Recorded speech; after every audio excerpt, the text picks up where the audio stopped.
I don't have much time. I'm risking my life posting this. I never thought I would become a whistleblower. But here I am. This is too important to be kept a secret. My conscience won't allow it. I'm also reaching out in the hopes that someone will be able to help me. Hear the following testimony and decide for yourself what you're willing to do to assist me. I'm Ian Foster, a paleontologist working at the University of Alberta. At least, that is what I was before all of this happened. I don't think any of this should be forgotten, although I don't know if I can prevent that from happening. I was working on a dig site in Mexico, excavating prehistoric invertebrates, when a woman named Kira Calder called me. She was with the Canadian Joint Incident Response Unit.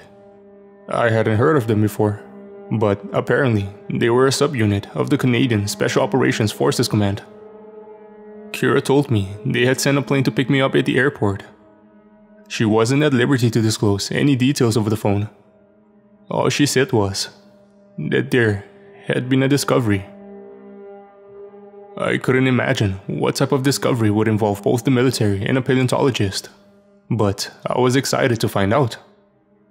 As soon as I exited the plane at Pearson Airport, I was escorted to a military vehicle which drove me half a kilometer to a camouflage-painted helicopter waiting on a defunct helipad at the edge of the airport. Armed guards had been placed around it. Kira, who turned out to be a young lieutenant, helped strap me in and sat down next to me. There was an elderly man in full uniform sitting in front of us. A general. He had black sunglasses on, but I could still tell that he was looking at me. I reached forward and offered to shake his hand. He smiled and gave me a firm handshake. I'm Ian, I said as loud as I could while the rotor blades started spinning above us. You don't have to yell. I heard the general's voice in my headset. I know who you are. I'm Jordan Simmons. He turned to Kira and said, You didn't tell him yet, did you? No, sir. Kira said. Tell me what? I said, still anxious to know. The helicopter was taking off now. I don't even know where we're going. She didn't even tell you that? Jordan said, with a smirk on his face. Well, what we're dealing with is top secret, so we can't tell you anything before you've been given proper clearance and signed the NDA. We'll take care of all that at the site, don't worry. But I can tell you where we're going. The site is located in Yukon. That's where we are going now, close to the border. Are the Americans involved? I asked. Jordan laughed. No, but by now they've probably noticed our recent activity in the area. So our ambition is to get this done as quickly as possible. That's where you come in. You'll be briefed about it at the site, so just sit back and relax for now. Relax? I was bewildered. I began considering some far-out ideas that I would never have thought about if it wasn't for the military presence and their secrecy.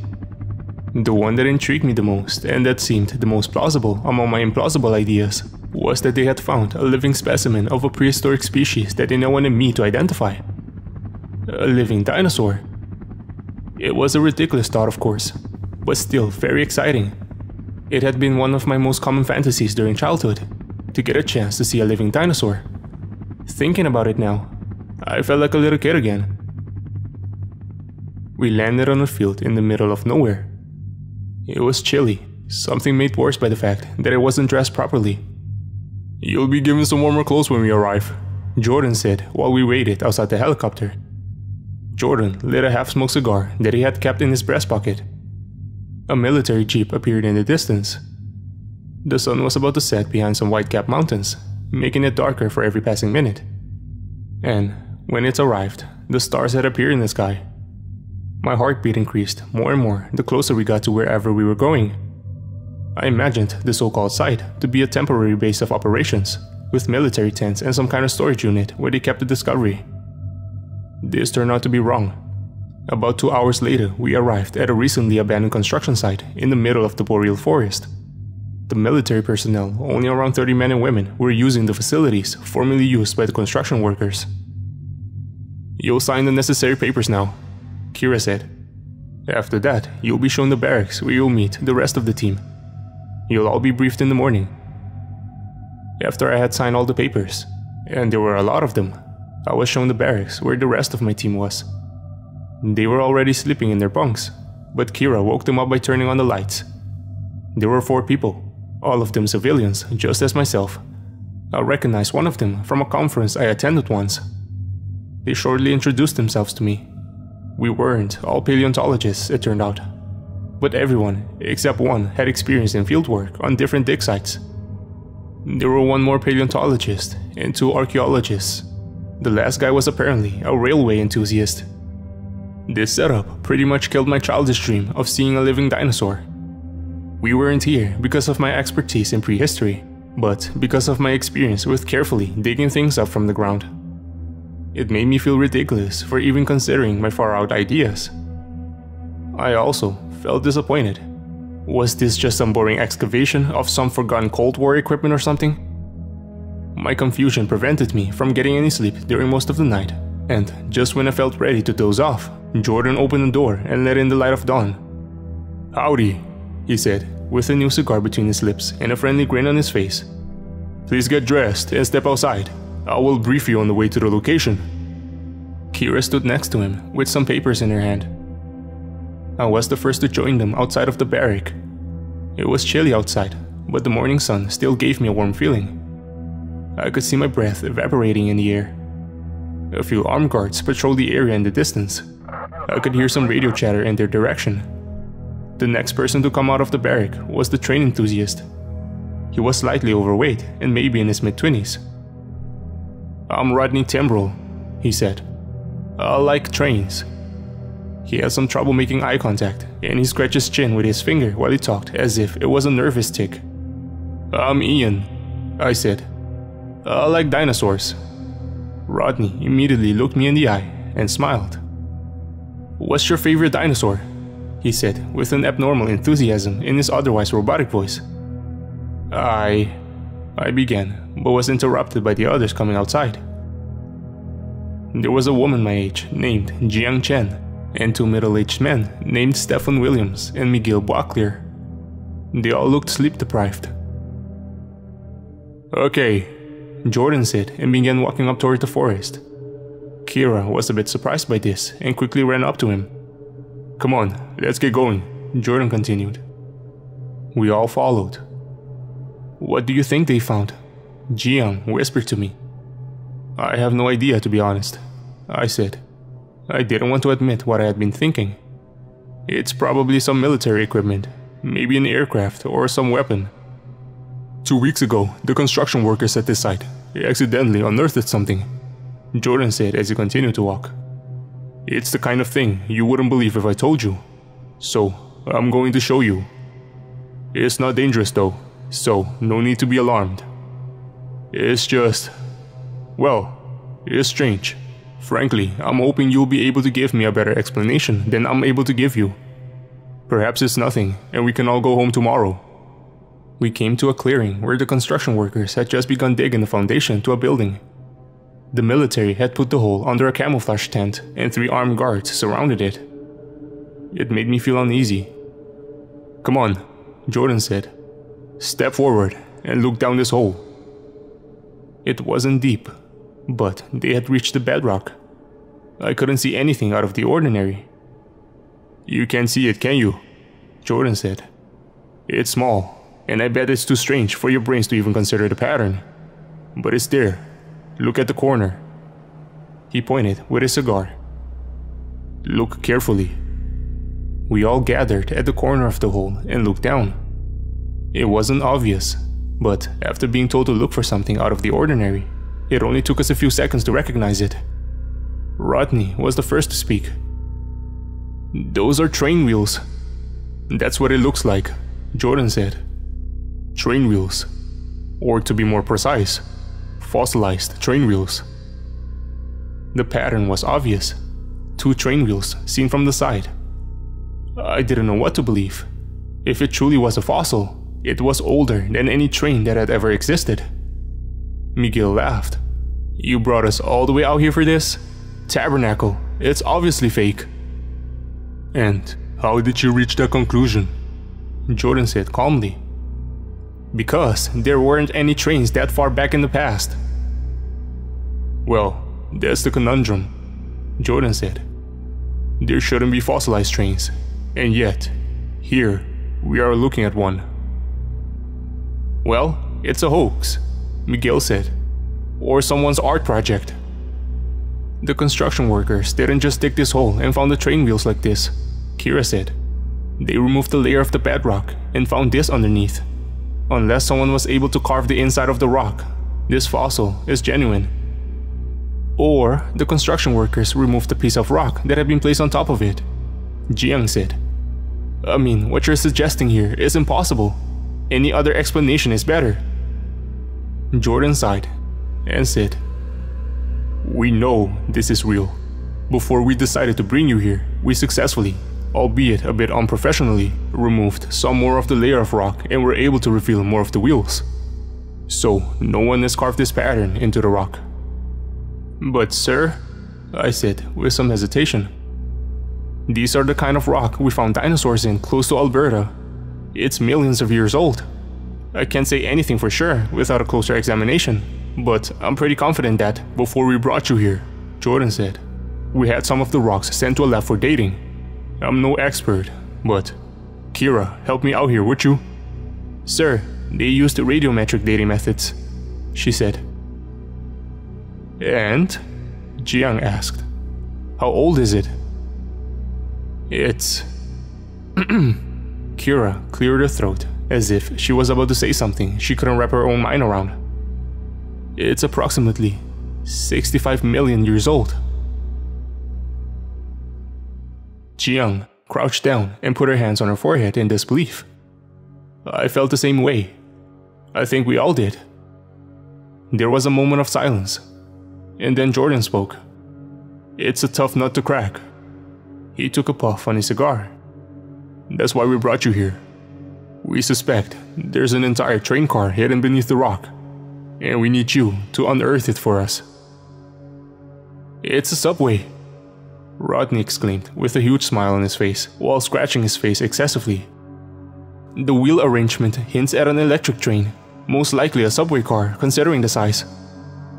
Everyone looked at him. You can tell that just from the small part of the... Jordan said. Yes, Rodney said. I can tell. He giggled. Well, there you go, Jordan said. I must admit, I was skeptical of bringing you on board instead of a professional. But you're already proving yourself useful. Is there anything more you can say about this train? No, Rodney said and began to rock back and forth a little bit with a concerned look on his face. I don't know. Jiang reached for his arm, trying to calm him down. Don't touch me. Rodney stepped back and began walking away. Kira? Jordan said. Kira nodded and followed Rodney back to the barracks. No one in Canada knows more about trains than Rodney, Jordan continued. He can identify any train from just seeing a tiny part of it. But, as you might have noticed, he's a bit challenged. We all need to be calm around him. And, for the love of God, don't touch him. He hates that. All of this was difficult to digest, to say the least. A fossilized subway car, at least 65 million years old? Even though the evidence was as clear as day, I still couldn't bring myself to believe it. But after working on the dig for about a week, it slowly dawned on me that this was actually happening.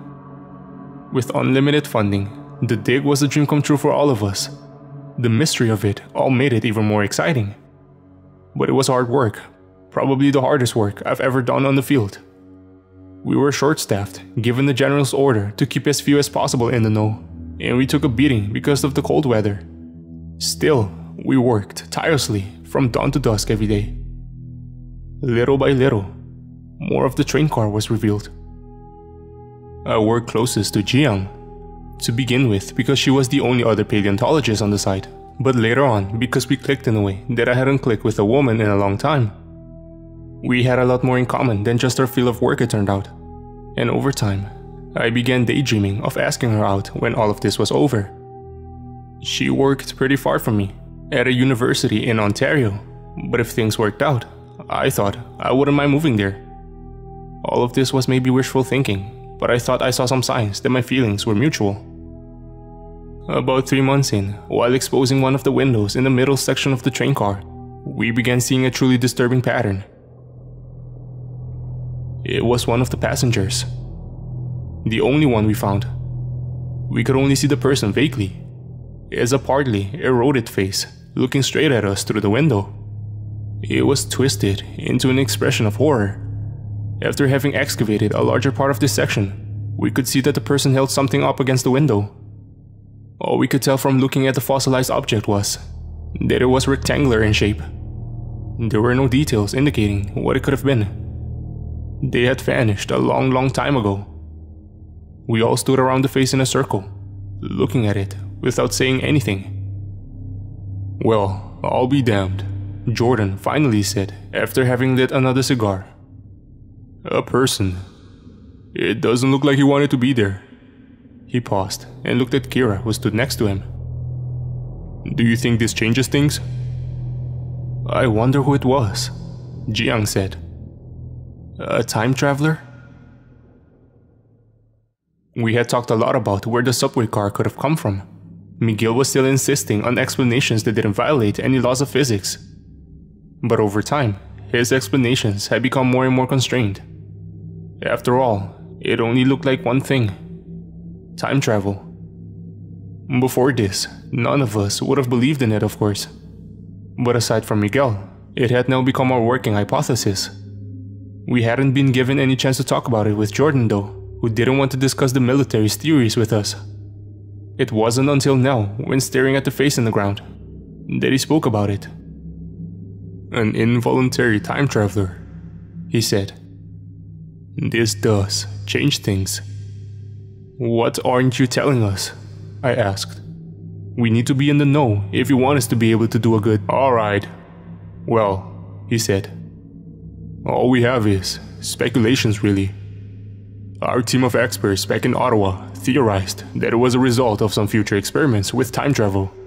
A test to see if an object of the size of a train car could be sent back in time. Now, if that would have been the case, there wouldn't have been any passengers on it. So yeah, this changes things." "Couldn't they have used the train car?" Stefan began. "As a time machine?" Jordan said. "This isn't Back to the Future. They wouldn't pick a subway car as their vehicle of choice. Somehow, this happened by accident. And, frankly, that worries me." He stormed off, and a few minutes later we could hear him yell something on the phone. We didn't hear what he said, but it was clear that he was agitated. We continued to dig for 3 more months before anything else happened. Early one morning, Jiang called out my name. She was working on what looked like the front of the subway car. I walked over to her and asked her what was up. "I just removed some rock matrix here," she said. "And, well, take a look. What do you see?" "It looks like letters," I said. There were 3 letters, all with some spaces between them. "Exactly. The first one is B." The rest of the letters weren't capitalized. They were H and Z. "I think it spelled the word once, but some of the letters are missing," Jiang said. "That would mean," I said. A shadow appeared in front of us. We looked up. It was Rodney. He looked down on us with a huge smile on his face. "Oh," Jiang said. "Hey, Rodney." "Hey," he said. "Those are letters." "Yes, they are," Jiang said. "Are they telling you something?" He began scratching his chin out of excitement. "Yes." "What?" I asked. "Subway cars often have serial numbers or other types of designations such as names," Rodney said. "Right," Jiang said, and then she continued in a whisper. "Rodney, can you make a promise?" "Yes." He smiled even more now. "Don't tell anyone about this. Don't tell Miguel, don't tell Stefan, don't tell Kira, and, most importantly, don't tell Jordan." "Wait," I said. "What's going on?" Jiang picked up her rock hammer and smashed it down on the letters, destroying them. "Whoa," I said. What are you— Shh, she hissed. Don't you understand? What? I said. You just damaged the most important fossil ever discovered. Time travel, Rodney said, grinning. I looked up at him, confused. Look, Ian, Jiang said. What do you think will happen when we're done here? I don't know, but they will fly this beauty to some secret base, and that will be the last we see of it. We will be sent home, forced to keep this to ourselves, or else be sent to some maximum security prison for the criminally insane. We're just the dig team. I began to see her point, but I still didn't dare to think it. Right now, somewhere in the world, and for some unknown reason, she said, there's a subway car that at some point in time will travel back 65 million years, and these letters might be the only way to figure out which one it is. You don't know that, I said. It might have already happened, or it might not happen until 100 years from now. True, Jiang said. But don't you want to know for sure? Say we find it, I said. What are you suggesting we do then? There was a moment of silence, and then I heard Rodney's robotic voice over my head again. Time travel. Jiang had been right. After we had unearthed the subway car, we helped them fly it out of there and was sent home without any acknowledgement whatsoever. They interviewed Rodney for every new part we dug up, but he never said anything about the letters. He seemed to enjoy keeping the secret, feeling as if he was a part of our little group. And he was. Spending 6 months this close together, the dig team, including Rodney, felt a little bit like family. Back at home, I missed that. The only person I kept contact with was Jiang. By now, I was in love with her, but I still hadn't brought it up. Since we lived too far away from each other to hang out, we had to resort to texting and occasionally talk on the phone. Even if nothing more happened between us, I was happy to stay in touch with her. It was nice to have someone to share the experience with. Of course, we didn't just share memories about what had happened. We also talked about the letters. I never returned to the dig site in Mexico. Somehow, digging up prehistoric invertebrates didn't feel as exciting anymore. I couldn't stop thinking about the subway car, and neither could Jiang.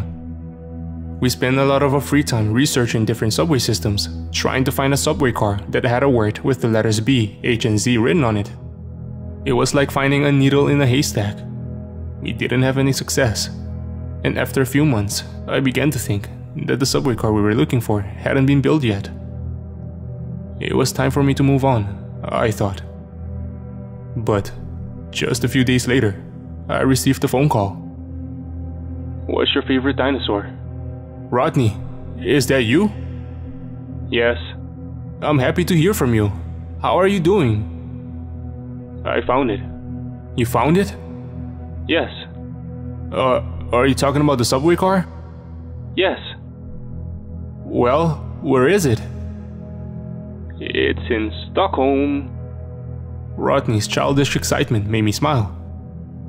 The name of the car is Balthazar. It fits with the letters and spaces between them. All the subway cars within the Stockholm Metro have different names. This particular car is named after Professor Balthazar in the Croatian animated television series. It was made for children and focuses on an old inventor.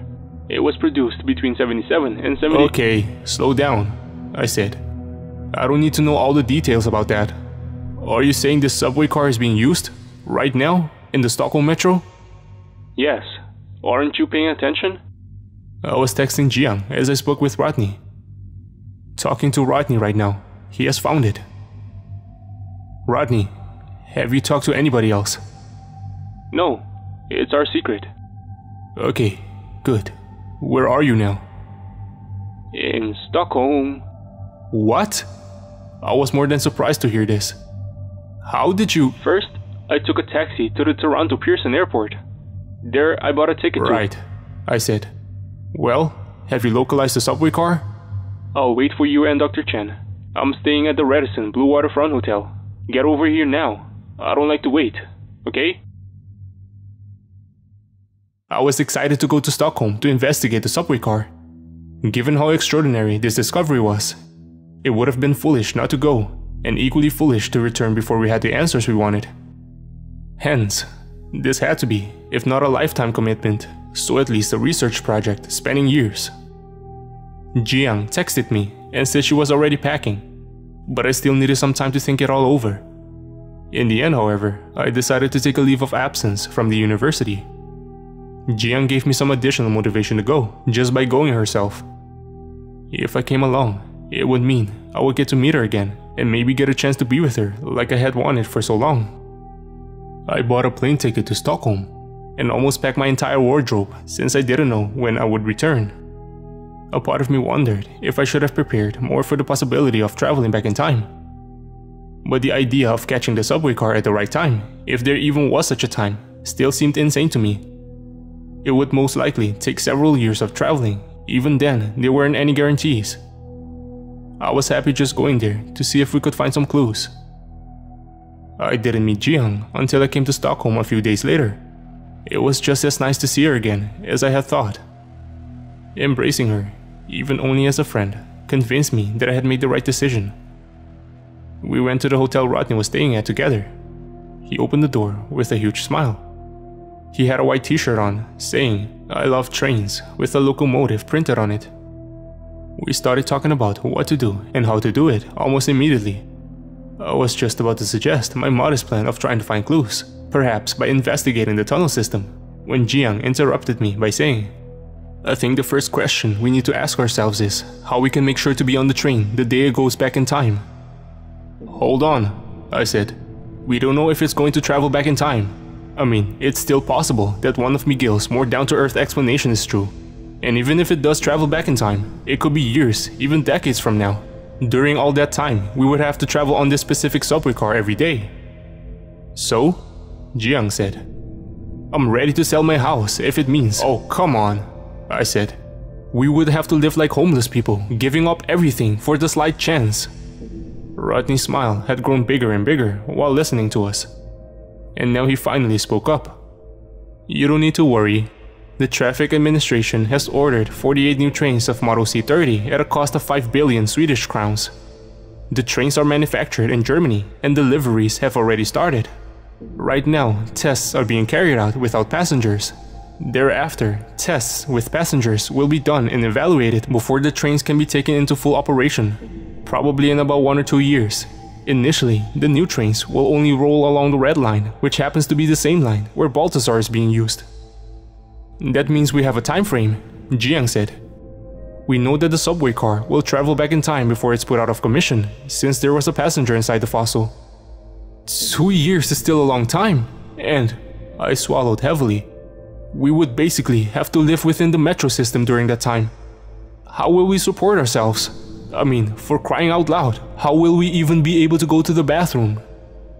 "They have public restrooms here and there," Jiang said. I don't know. "We will figure it out," Rodney said. "It will be fun." "Still," I said, "we will basically live like the beggars who are traveling the subway all day."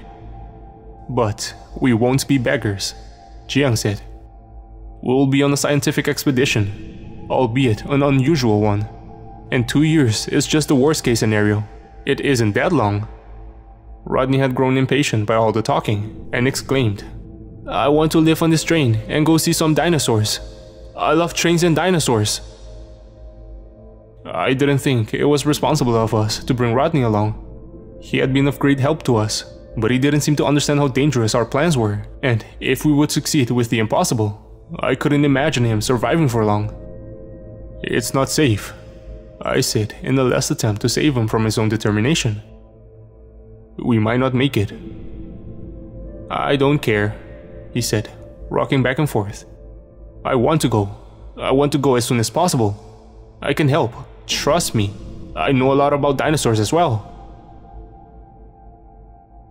We began traveling with Balthazar. It was a strange feeling seeing the subway car in our own time, knowing where it might end up. It was as if I was seeing something that already happened. In the beginning, each trip from the start to the end of the line filled me with excitement. Even though it was still difficult for me to imagine actual time travel, I still watched the other passengers and imagined myself spending the rest of my life with them 65 million years into the past. We spent the time not traveling, preparing, and making it easier for us to be underground as much as possible. In the end, Jiang did sell her house to support us, and since I knew how to code, I began working as a freelance developer, which could be done on while sitting on the subway. We stayed at the hotel for a month before we were able to find a cheap enough apartment to rent secondhand. To survive, we had to live frugally. We didn't even bother buying furniture, except for 3 collapsible beds and a table from IKEA. The idea was that we would only use the apartment for sleeping and meetings. There were a lot of things to figure out. For example, what to bring to the late Cretaceous. It was a trip of a lifetime, both figuratively and literally. Most likely, if we were to be successful, we wouldn't be able to get back to our own time. Grabbing a hold of firearms legally in Sweden proved to be too difficult, so we had to resort to other means. Surprisingly, it was Rodney who solved this problem after some intense research on the dark web. A criminal organization agreed to sell some hand grenades and 2 automatic submachine guns that were small enough for us to hide in our bags. A larger rifle would have been better, but it would have been too risky to travel with. Other than the weapons, we also spent some time getting our hands on a research tent and some rolls of solar panels. Those items, together with 2 plastic buckets we planned on collecting rainwater in, made our packing heavy, which wasn't optimal.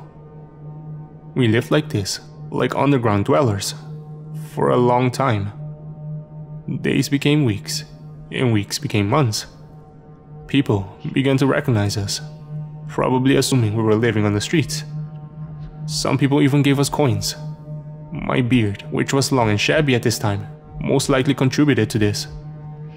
This became our life. It was painful, humiliating, and degrading. We lost so much weight that we almost didn't recognize ourselves in the mirror. Jiang remained equally beautiful in my eyes though, but it wasn't a healthy lifestyle for any of us. The only thing that kept us going was the explorer's dream, to go where no one had gone before, and to see what no one had seen before.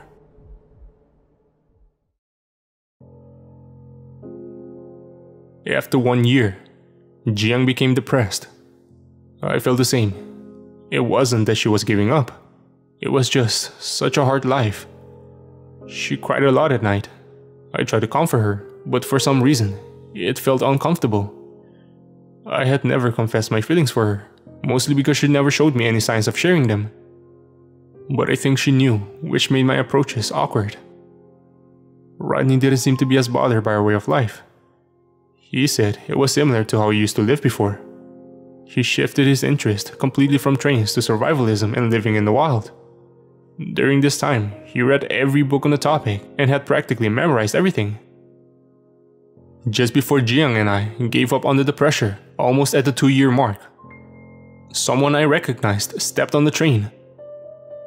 For a few seconds, I couldn't place her, but then Rodney said, "Kira? How had she found us?" The train, filled with students going to Stockholm University, left the platform. A pretty long tunnel, the one between Tekniska Högskolan and the university, lay ahead. Would this be the end of the line for us? I assumed Kira had come to arrest us. Or had they kept track of us to see if we would solve the mystery? But why show up now, and not when we found Balthazar? Kira picked up a weapon from her jacket, pointed it at me, and yelled from the top of her lungs, "Dr. Foster, get over here, right?" I remember the next moment, as if it happened in slow motion. A shockwave, coming out of nowhere, made the entire train shake. It was as if we derailed. And yet, we kept moving forward. The lights in the ceiling flickered in and out. Some of the passengers screamed out of fear of Kira's gun, and some out of fear of the violent shaking. A lot of people fell down on top of each other. This was the day. I didn't have time to think it, but I felt it deep down. This otherwise ordinary day in May was the day it happened. I felt bad for the rest of the passengers. They hadn't asked to be a part of this. The lights went out completely and were replaced by total darkness. Panic erupted. People were stepping on each other, trying to get up. Here and there, phones lit up, revealing frightened faces. I grabbed Jian's hand and pulled her toward me. "It is happening!" I heard Rodney yell. A bang! First, I thought Kira's gun had gone off, but it was too loud for that. Some of the windows exploded inward from the sound. My ears were ringing, and then, in the blink of an eye, sunlight flooded the subway car and everything stopped moving. It took some time for our eyes to adjust to the bright light. A strange calm of confusion spread through the subway car. Slowly, I began to see shapes and colors outside. "It's beautiful," Jiang said with tears in her eyes. "We made it." Everyone got up on their feet, trying to orient themselves and understand what had happened. Kira was acting differently though. She was in a different kind of distress. It was almost as if she expected something would happen. She panicked and tried to push her way through the crowd to get away from the window. But she couldn't. "Dr. Foster, you have to!" I couldn't hear the rest because of all the commotion around us. I saw tears forming in Kira's eyes. And then she slowly turned around to face the window. She put her gun to her own head, but she didn't have time to pull the trigger. Someone screamed, a scream that spread to everyone else, and in the next moment, my childhood dream came true. "It's blue," Rodney said. The feathered head of a Tyrannosaurus Rex with a blue haze to it stuck its head inside the window and grabbed Kira with its gruesome teeth. Everyone tried to get away from the window. A young girl, maybe just 15 years old, cried as she fell down. She couldn't get up, and after having been trampled, her cries slowly faded out. An old lady was pressed up against the wall with so much force that she coughed up blood. People began jumping out of the windows on the other side of the subway car.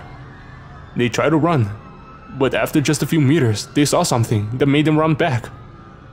I began feeling a bit unsteady, dizzy almost. It was the effect of the high oxygen levels in this time period. I wasn't the only one feeling it. An elderly man fainted in front of me. It would take some time to get used to the atmosphere, I thought. "Please!" Jiang yelled. "Duck and cover!" No one listened. The subway car shook. It was the Tyrannosaurus Rex. It wasn't alone. They were circling us, pushing the subway car as if to investigate its structure. My terror was mixed with a sense of wonder. They were majestic. One of them stopped in an instant and tilted its head, just like a bird would have done. It made a loud sound. It wasn't a roar, more like a hoarse grunt. It made its mate stop as well. Then, they took off in a haste. Everyone was crying, asking themselves what was going on. I ran to the window to get a clearer look at the outsides. We were in the middle of what looked like a savanna surrounded by dense jungle. "We're back in Canada," Jiang said next to me. "Or, you know, in what will become Canada, somewhere in the north of the supercontinent Laurasian," I said. "Why did they run away like that?" "No idea," Jiang said. "But look at that. What is that?" She pointed at a strange mountain in the horizon. It was perfectly black, which made it stand out in comparison to the mountains next to it.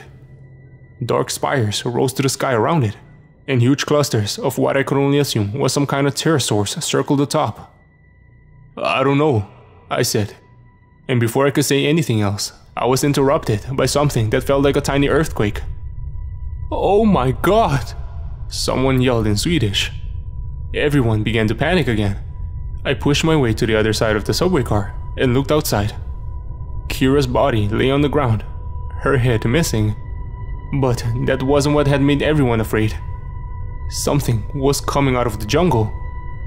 Thousands upon thousands of predatory-like dinosaurs came running towards us, shaking the ground as they ran across it. Jiang joined me after having to force herself through everyone trying to escape the subway car to get away. "Are they velociraptors?" she said. "I'm pretty sure they are." "But they shouldn't be here," I said. "They lived 10 million years earlier, and not in this part of the world." "They look wrong too," Jiang said. "Don't just stand there," someone yelled at us. "We need to get the fuck out of here." I didn't listen. They're too white, I said. It looks like their feathers have been picked. And what are those black patches covering parts of their bodies? I can't make it out. It looks like some kind of slime. And why are they moving like a herd? They were coming closer at an alarming speed. Almost all of the passengers had climbed outside and began running for their lives. But we stayed. The inside of the subway car was probably still the safest place we agreed on without even having to discuss it. They aren't moving like a herd, Jiang said, with a tremor in her voice. They're moving like a swarm. The strangest thing was that amongst them, there were other dinosaurs too. I could see several Triceratops, common for this era, and a few Stegosaurus, which should have disappeared millions of years earlier. They all looked equally white, as if they didn't have any pigment at all, except for the black goo. They're so pale, I said. They almost look dead. This is insane, Jiang said. What the hell is going on here? We won't be able to figure this out now, I said. They'll reach us in a matter of minutes. I think we should climb up on the roof. Do you think we can do that? We left our bags in the subway car and helped each other up on the roof while the swarm kept getting closer. I climbed up first. Jiang yelled for Rodney to come out while I helped her up. Rodney clumsily fell out of one of the windows. He nervously looked at the swarm of dinosaurs, then at us. Come on, Rodney, Jiang yelled. Take my hand. He ran up to us and stared at Jiang's hand with more panic than when he had seen the approaching dinosaurs. I don't like being touched, he said. You can do it, Rodney, Jiang said. Trust me. Only seconds remained now. Some of the black mass covering the dinosaurs formed crystal-like spikes that grew out of their heads. Nothing made sense. Rodney scratched his chin frantically, spun around in some kind of frustration, and mumbled something we couldn't hear. He can't do it, I said. He's going to die. Rodney, Jiang yelled with a desperate plea in her eyes. You have to take my hand now if you want to live. The first velociraptor ran past the subway car at an incredible speed. The second one, only a second away, had its eyes set on Rodney. Its large, drooling mouth, filled with razor-sharp teeth, reminded me of a sinister smile. Rodney closed his eyes and screamed. Then he reached for Jiang's hand. She grabbed it, stood up, and tried to pull him up. But he was too heavy for her. I quickly reached for Jiang's hands to help her. For a second, I thought it was too late. Rodney was halfway up. The velociraptor jumped in an attempt to bite his leg. I threw myself backward, pulling Jiang with me and Rodney up on the roof, just a fraction of a second, before he would have been trapped in the jaws of that fearsome beast.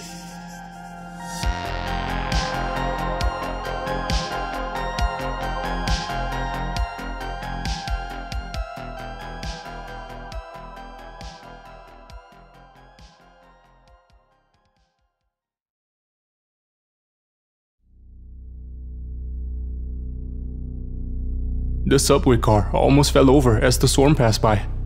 I crawled to the edge to see where it was going. I could still see the people running away in the distance. I couldn't even imagine how confused they must have been. They had just reached the jungle, but they wouldn't get far. The swarm was too quick. It kicked up dust all around us, making it even harder to breathe. We stayed on the roof until everything was still. The swarm had run inside the jungle and most likely caught up with the passengers. How did Kira know? I asked. You think she knew this was the day? Jiang said. Maybe they found some additional clues, I said. But I'm not sure why she would come alone if they knew all along. We couldn't figure it out. Everything was silent now. We stood up. This was the first time we could take it all in without distractions. The savannah wasn't so much a savannah as a large valley. The jungle-covered hills around us sparkle like emeralds in the sunlight.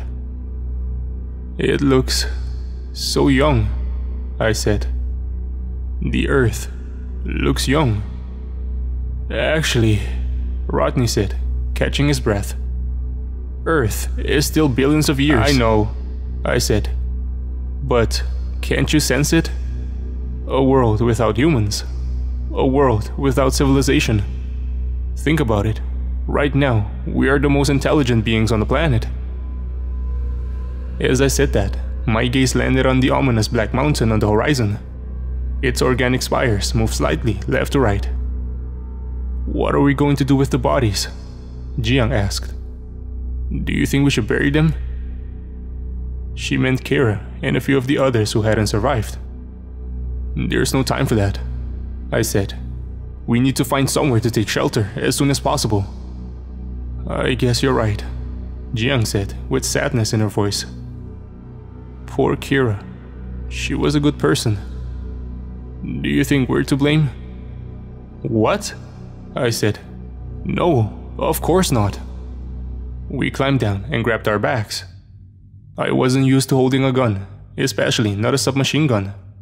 But when I pulled it out of my bag, it gave me a confidence I otherwise would never have been able to muster in this place. Jiang took her gun as well. Stick close to us, Rodney, Jiang said. Don't wander off. We need to take advantage of our mammalian flexibility, I said. Our best shot is either up in the trees or in the hills. The hills, Rodney said. We need a cave. He's right, Jiang said. We can't make a fire outside. The oxygen levels are so high that even wet plants might burn.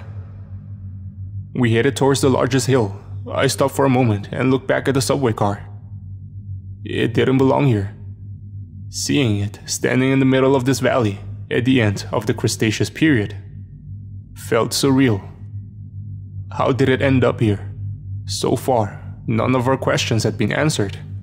More had just been added.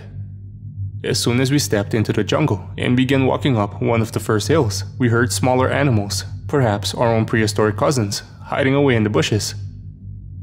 An awful smell came from somewhere nearby. Smaller avian animals, perhaps a form of Rahanavis, given their raised sickle claw, flew in the direction of the smell. When we arrived at its source, we saw that it came from a recently deceased Elamosaurus. It was gigantic, approximately 30 meters between its long tail and neck. The birds circled the corpse, and insects and arthropods the size of rats crawled all over it. Seeing the bugs made my sweaty skin crawl. Are you okay? Rodney said, smiling as if he didn't realize the danger we were in. You look pale. I'm okay, I said. It's just so freaking humid here. Look at those, Jiang said and pointed at a large group of centipedes crawling in and out of the corpse. They're white, just like the strange dinosaurs within the swarm, and yes, there's something black on them as well. Do you think that black stuff? I said. Yes, it's the same. It looks like some kind of parasitic fungus. Could that be it? Doesn't explain the lack of pigment, but yes. We heard something large move around nearby. Let's move on, I said. This carcass will attract larger animals sooner or later. I don't want to be here when they come. As we walked further into the jungle, climbing the hill, we continued our conversation about the black substance. I have a crazy idea, Jiang said. Well, I said, given what we've been through, I don't think crazy is synonymous with unbelievable anymore. I'm sure you're familiar with it already, she said. There's a fungus in the tropics, an insect pathogenic fungus. I've forgotten its name now, but it basically takes control over their hosts. They infect ants. You heard about it? Ophiocordyceps unilateralis, Rodney said while looking around himself in the utter fascination of everything he lays his eyes on. As he continued, it sounded as if he was quoting a lexicon. Infected hosts leave their nests among the trees for the forest floor, where the temperature and humidity are fit for fungal growth. I think I read about it somewhere, I said. The infected ants use their mandibles to attach themselves to a major vein on the underside of a leaf, Rodney said, where the ant stays after its death. What if this fungus is some prehistoric relative to that species? Jiang said. Taking control over their hosts, it could explain the odd behavior we saw earlier. I don't know, I said. That doesn't explain the anachronisms. The dinosaurs that should already be extinct. There was a freaking stegosaurus among them. And again, why were they white? The last part could be a symptom, Jiang said. But yeah, you're right. Dinosaurs from the past and mammals from the future. Nothing makes any goddamn sense. Larger animals, such as the Tyrannosaurus rex, wouldn't be a good climber, so we chose to ascend the steepest part of the hill to avoid falling prey to them. The trees grew a bit sparser, which helped against the humidity, but it also revealed the scorching sun above us. We stopped for a moment, sat down against the cliff, and drank from the water we had brought with us. The view over the valley was breathtaking. We could see the subway car, far away from us now. The remaining windows reflected the sunlight. Something is moving down there, Jiang said, and went through her bag to find her binoculars. Can you see it? I could see two large figures next to the subway car. CO.AG, Jiang said, looking through her binoculars. My god, there's two of them. They were the largest known flying animals that ever lived. Excited, I began digging up my own binoculars from my bag. I wanted to see what they really looked like. But as soon as I lay my eyes on them through the binoculars, my excitement got mixed with my dreadful feeling of something being wrong. They were both white and covered in the black fungus. One of them had stuck its head inside the subway car and dragged out one of the dead passengers. It picked it up with its enormous, sharp and pointed beak. The other one picked up Kira's body. What are they doing? I asked. They spread their giant wings, stretching more than 10 meters in between, and took off with the bodies in their beaks. They're flying in the direction of the Black Mountain, Jiang said. What do you think it is? I asked. Some kind of nest? Jiang said. We kept watching the CO.AG until they joined the rest of the dots circling the mountain. We need to get moving, find some place to set up camp, I said. We stood up and continued upward. You were wrong, Rodney said out of nowhere. About what? I asked while I threw my back up on the cliff and heaved myself upon it. My head was still spinning a little bit, especially when I exerted myself, and my body ached. There's another intelligence here, Rodney said. I was thinking the same, Jiang said. From what we have seen so far, we can assume that this fungus, or whatever it is, at least have some form of swarm intelligence. All those dinosaurs from before, moving in unison, and now these CO.AG collecting bodies for the rest of the swarm. Physarum polycephalum, Rodney said. What's that? I asked. It's my favorite slime mold, he said. What's yours? I don't really have a favorite slime mold, Rodney, I said. Is there anything special about it? Yes. I helped him up on the cliff. He was still hesitant to be touched, but he seemed to handle it better now. Well, what is it? As I said, it's a slime mold. It doesn't have a nervous system, but it still shows signs of intelligent behavior. It can get through mazes, store nutrition efficiently, walk around traps, and balance its nutritional intake. I've read about that, Jiang said as she reached the top of the hill a few meters above us. Perhaps this is some kind of super version of that species. The question is, how smart is it? It's an animal, so I still think I was right to say we are the most intelligent beings, I said, but was interrupted by Jiang. I think we should set up camp here, she said. It's unlikely a larger predator will be able to reach the top of this hill. It's a bit less humid here as well. The only issue is the fire. There's no safe place for it here. A tiny spark might cause the entire jungle, and us too, to go up in flames. Perhaps we can build an oven, I said, with some rocks, or, preferably, clay of some sort. That's a good idea, Jiang said. I'm just worried about the smoke. It will draw attention. You really think it's that intelligent? I said. You think it could recognize a stream of smoke as a sign of our presence? We've been mysteriously brought back in time, Jiang said. We can't take any chances here. Without fire, we won't survive for long, I said. I say we take the risk. With that said, we began setting up the tent and all the equipment we had brought with us. Not only would this be our camp, it would also be our research station. After a few hours of hard work, the sun had set behind the hills. We took a break to look at the view. The Black Mountain wasn't black anymore. It sparkled with a ghostly blue light, just as if it reflected the starry sky above. Bioluminescence, Jiang said. Astonishing. You can see it on the animals flying above as well, I said. Like gigantic fireflies. And look, at the base. Can you see it? There was a faint bluish glow coming from inside the jungle surrounding the mountain. It's everywhere, Jiang said. We slowly turned our eyes to the sky. It was unrecognizable. The stars, including our own sun, were positioned somewhere else in the Milky Way at this time period.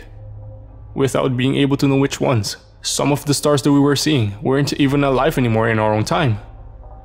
What fascinated me the most, however, was the celestial bodies that looked exactly the same. It took us a while to figure it out, but we could see Jupiter slowly following its usual path around the sun, and we speculated that one of the dots in the sky must have been Mars. The moon, seen as a crescent close to the horizon, was perhaps closer to Earth, but it was impossible to tell with the naked eye. Except for a few craters here and there, I said. Those celestial bodies are the same as they will be 65 million years from now. It makes you think, huh? Actually, Rodney said, at this time, Mars still has active volcanoes on its surface, and the rings of Saturn might not have formed yet. What's that? Jiang said, and pointed to something faint rising over the horizon. The second she pointed it out, I felt the hair stand up in my neck. Slowly climbing up the night sky was a white dot engulfed in what looked like a green haze. Please tell me that isn't what I think it is, I said. It's a comet, she said. But it's impossible to tell if it's the one. If we keep an eye on it during the following nights, Rodney said, we should be able to determine if it's headed our way. But we can't see its tail, I said, sensing a mortal fear climbing up my spine. Doesn't that indicate that it's headed straight for us? We went to bed inside the tent. Since we hadn't made a fire yet, it was pretty cold, even in our sleeping bags. The sound of the night was different from what we were used to.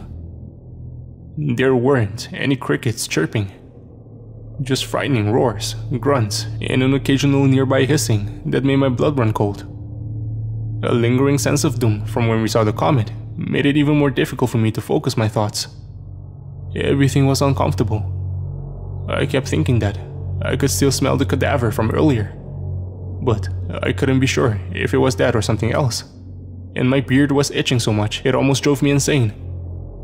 I wanted a haircut, a clean shave, and a warm bath.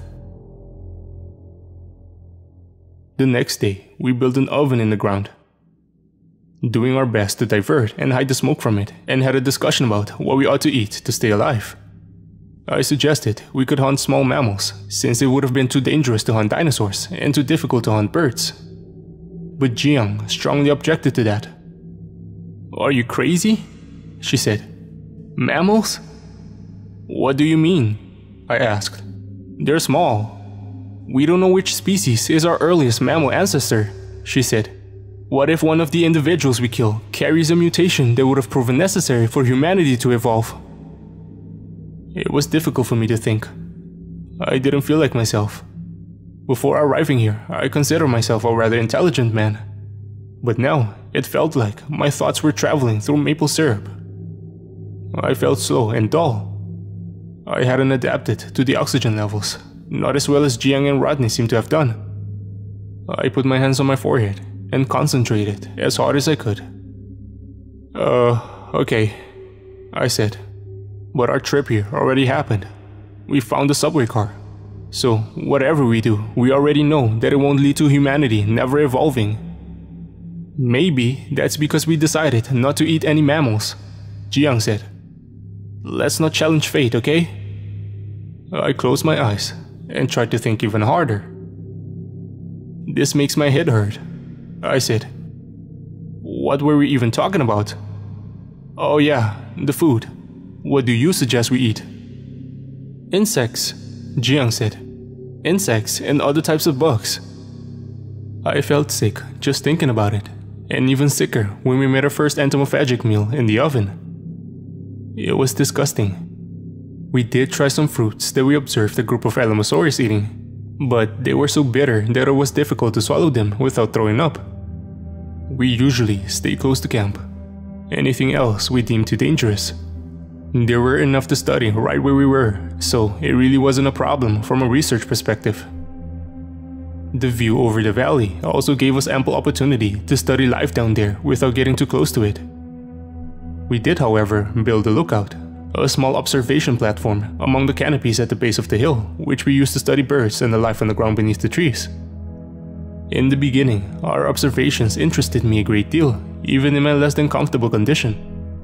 We saw plenty of species from the safety of our camp. Sonorosaurus, Hadrosaurus, Calyphiocephali, Triceratops, healthy ones, and many more. We also observed different species that we hadn't yet found any fossils from. Only on a few occasions did we see what we call the swarm of infected dinosaurs. They appeared intermittently, hunting, and then returned with their prey to the nest. Given their seemingly intelligent coordination, Jiang said, more to Rodney than to me, and the unhindered spread of the fungus, it's a mystery why it hasn't taken over the planet completely. My poor condition had rendered me pretty useless at this point, but I could still listen and understand what they said. The most reasonable explanation, Rodney said, is that it needs some portion of the environment to remain untouched, most likely to preserve its food supply. That will require an incredible capacity to think forward, I said. The notion of a fungus being able to do that, even in this bizarre situation, is tough to swallow.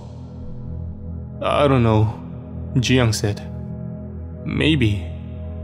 She seemed to think about something she wasn't ready to put into words yet. Every night, we kept track of the comet to the best of our abilities. It did come closer.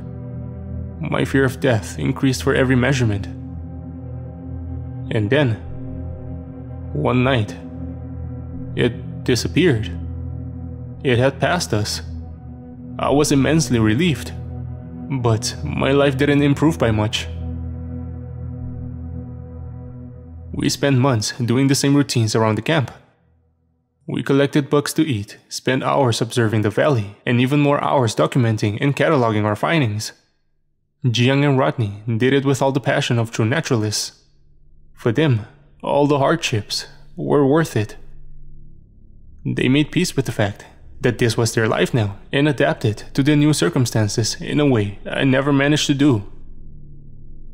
They began gaining their weight back that they had lost while we had traveled with Balthazar. And Rodney, now a self-taught expert on surviving in the wild, even grew an impressive amount of muscles while working with his body. I learned things about myself that I had rather not known. Why had I come to this place? I kept asking myself that question more and more. Curiosity had made me give up everything to come here, to see what no human had seen before. But while being here, I came to the realization that I had been naive. I had been ready to spend my life here, like some kind of Robinson Crusoe lost in time. But I had foolishly imagined some kind of paradisal existence. I had understood the risks involved in living among dinosaurs in their natural habitat, yes, but I had underestimated the habitat itself. The scorching sun, the unrelenting humidity, the tremendous storms, and the never-ending presence of oversized insects. Even if I had all of my strength, this environment would still have taken a toll on me. My childhood dream had quickly turned out to be a nightmare. I missed my office at the university. Hell, I even missed the astringent coffee from the outdated machine in the hallway. I would have given anything to read about prehistory rather than living in it. But there was no hope for us to return. I usually kept all of these thoughts, all of these regrets, to myself. But my mood still made it obvious that I wasn't content. And during one of the thunderstorms, while the heavy rain whipped me in the face because of the strong winds, I snapped. Jiyoung kindly asked me to bring some samples inside the tent so they wouldn't get ruined in the rain. "What's the fucking point?" I yelled through the rain. "What do you mean?" she asked, surprised. "All this research." An anxiety-inducing lightning strike nearby lit up my malnutritious face. "Just why?" I stepped closer to Jiyoung so she could hear me properly. "Who's gonna read about our discoveries, huh? No one, that's who. Where are we going to publish our findings? This is insane. All our hard work will be forgotten." "That's why you came here? For recognition?" I wiped the rain out of my face. "Of course not. It's just that..." I interrupted myself. She was wrong, but I couldn't tell her why. I hadn't come here for validation, and not because of any hunger for knowledge either. I had come here for her. I realized that now. Forget about it. I picked up the samples and put them inside the tent. Then I sat down and cried convulsively. Jiyoung sat down next to me and put her hand on my shoulder. It was a bittersweet touch. "It will be alright," she said. I wanted to embrace her, but I wasn't sure how she would feel about that, so I just sat there, shivering like a pathetic schoolboy.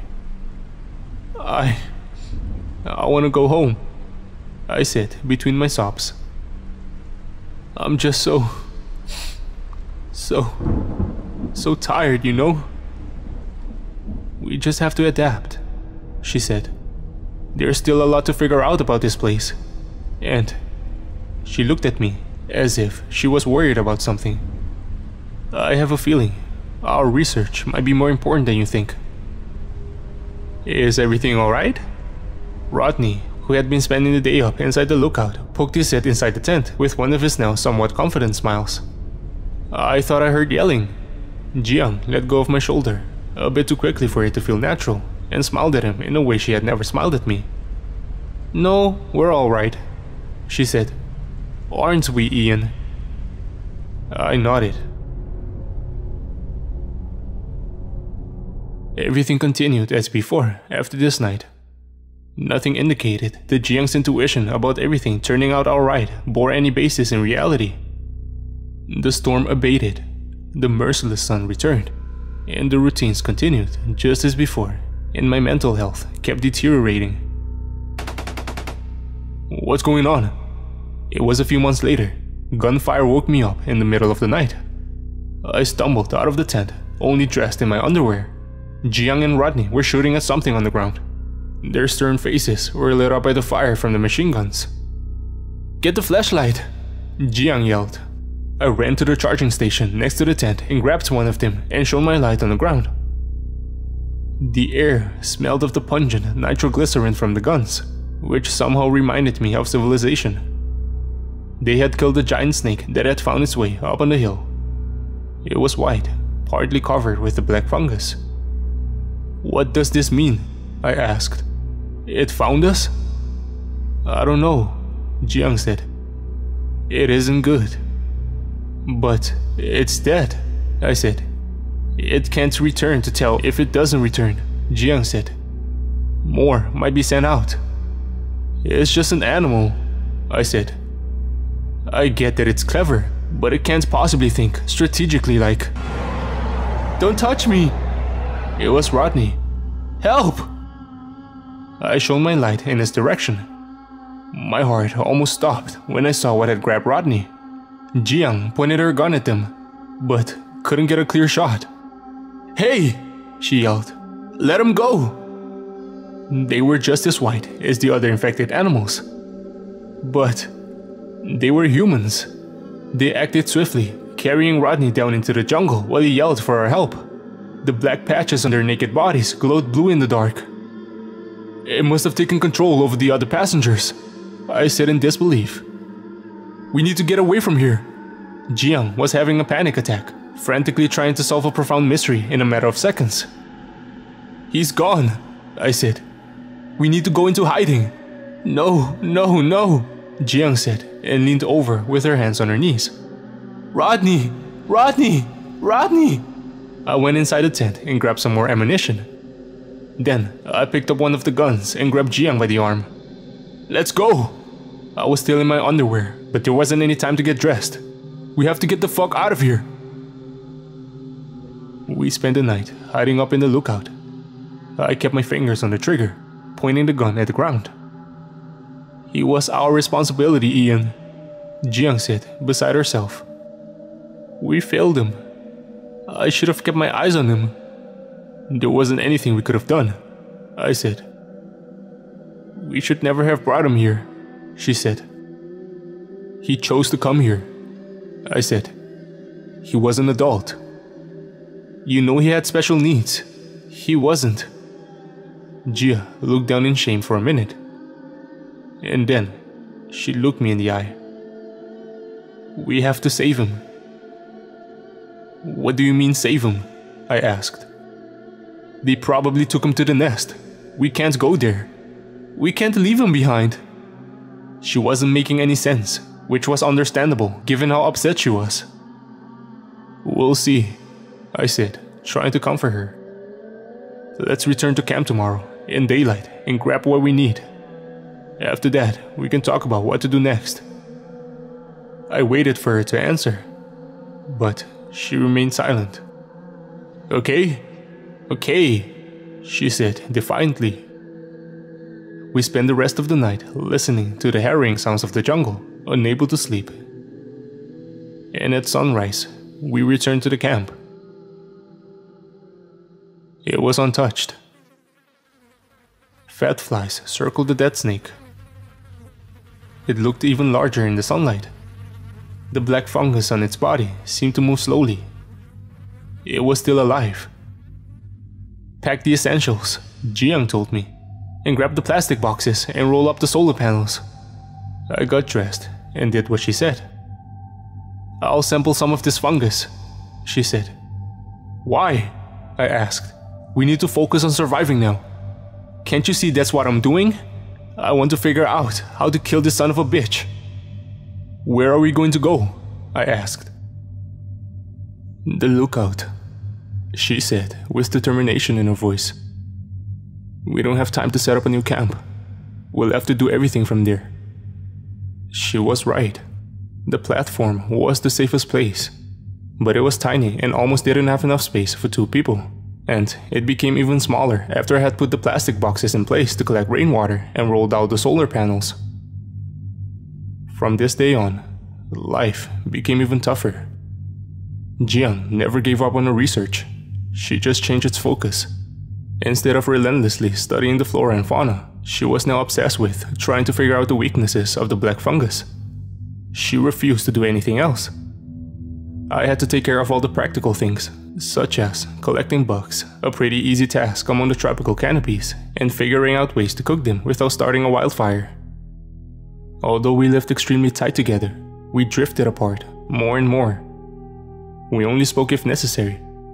She let me do my thing, and I let her do her thing. It wasn't until now, after all this time, that I came to terms with the fact that she never loved me and that she never would. Sometimes she shared her progress with me, but it was difficult for me to understand exactly what she was doing. She spent hours each day collecting plants, fruits, roots, anything she could find, and subjected the fungus to it. This went on for months. Nothing seemed to work. I begged her to give up, to accept that Rodney had been lost just like the other passengers and that we needed to focus on finding a permanent place to live. But she refused to give up. It wasn't healthy. She cried herself to sleep every night. From time to time, The thought of leaving her popped up into my head, but in the end, I knew that I wouldn't be able to make it without her.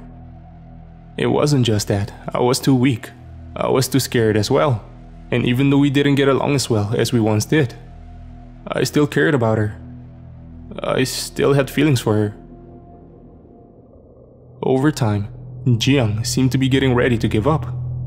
But then, just a few days after she had hinted at it, she had a eureka moment I wish had never happened. Her stubborn experimentation had yielded results. She had managed to make an antifungal cream out of formic acid, fruit juice, and some flower extract. It repelled the black fungus and even killed it with enough of a dosage. "I'm going to make a lot of this," she said. "It won't harm us. At least, I don't think it will." "Why?" I asked. "What do you hope to accomplish?" "What do you think?" she said. "We'll cover our bodies with this, and then we'll sneak inside the nest and save them." "Are you insane?" I said, horrified. "What makes you think they're even alive? You have to let go of this obsession. They might be infected right now," she said. "But if they ingest this substance, it will kill the fungus and free them." "No," I said. "I refuse to listen to this nonsense." "Please," she said. "Consider the alternative for a second." "What do you mean?" "We are two people," she said. "You and me. What if something happens to me? You aren't equipped to survive here alone. It's unlikely we will make it if it's just the two of us. Remember, we'll have to spend the rest of our lives here." "What are you trying to say?"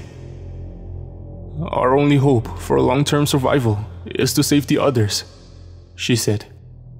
"If we do that, we can establish our own tribe, our own society if you will. We're human beings, Ian, and we need a pack to function." "I hate you," I said. "Ian, please." "I hate you, because you're right." She smiled, but it only filled me with dread. It took several weeks to prepare for the rescue, and by the time we were ready, it had been 1.5 years since we arrived in this time period. During the planning, we did some dangerous expeditions closer to the nest. The fungus covered most of the ground beneath the jungle, even climbing the trees like black creepers and lianas. We talked a lot about how to get inside without being detected, and in the end, we came up with a theory that the fungus might not react to our presence if we covered ourselves with it. This would, of course, put us in a completely different kind of danger. But Jiang suggested that we will only cover our clothes with it and smear our bodies with the antifungal cream to keep it away from our skin. To test this theory, we captured a few small mammals, sidestepping our established principles, and let them out in the infected area, both with and without protection. To our relief, the animals that we had covered in fungal matter was left alone by the patrolling creatures. Since we couldn't do any reconnaissance inside the nest, we would have to improvise as soon as we entered it. I didn't have much hope for survival. But without trying, there wouldn't be any hope at all in the long run. We did need the other people to stay alive. Jiang made pellets of the medicine that we intended to give to survivors, if there were any. The next day, I saw her smear her own body with the cream. After that, she got dressed, put the grenade belt around her waist and the gun over her shoulder. She gave the other gun to me. "Get ready," she said. "Today is the day." My entire body shook out of fear while I applied the antifungal cream on my naked skin. I had some kind of allergic reaction to it. It made my skin burn, just as if I was covered in stinging nettles. "God," I said, "it stings so bad." "It won't kill you." "I've never been so uncomfortable in my entire life," I said. When I put on my clothes and felt its fabric pressing against my sensitive skin, I squirmed out of agony. It felt like the entire planet tried to do whatever it could to torture me, maybe to punish me for going somewhere I didn't belong. It was a stupid feeling, I knew that, but a feeling nonetheless. The sun was setting when we climbed down from the platform and began venturing through the jungle.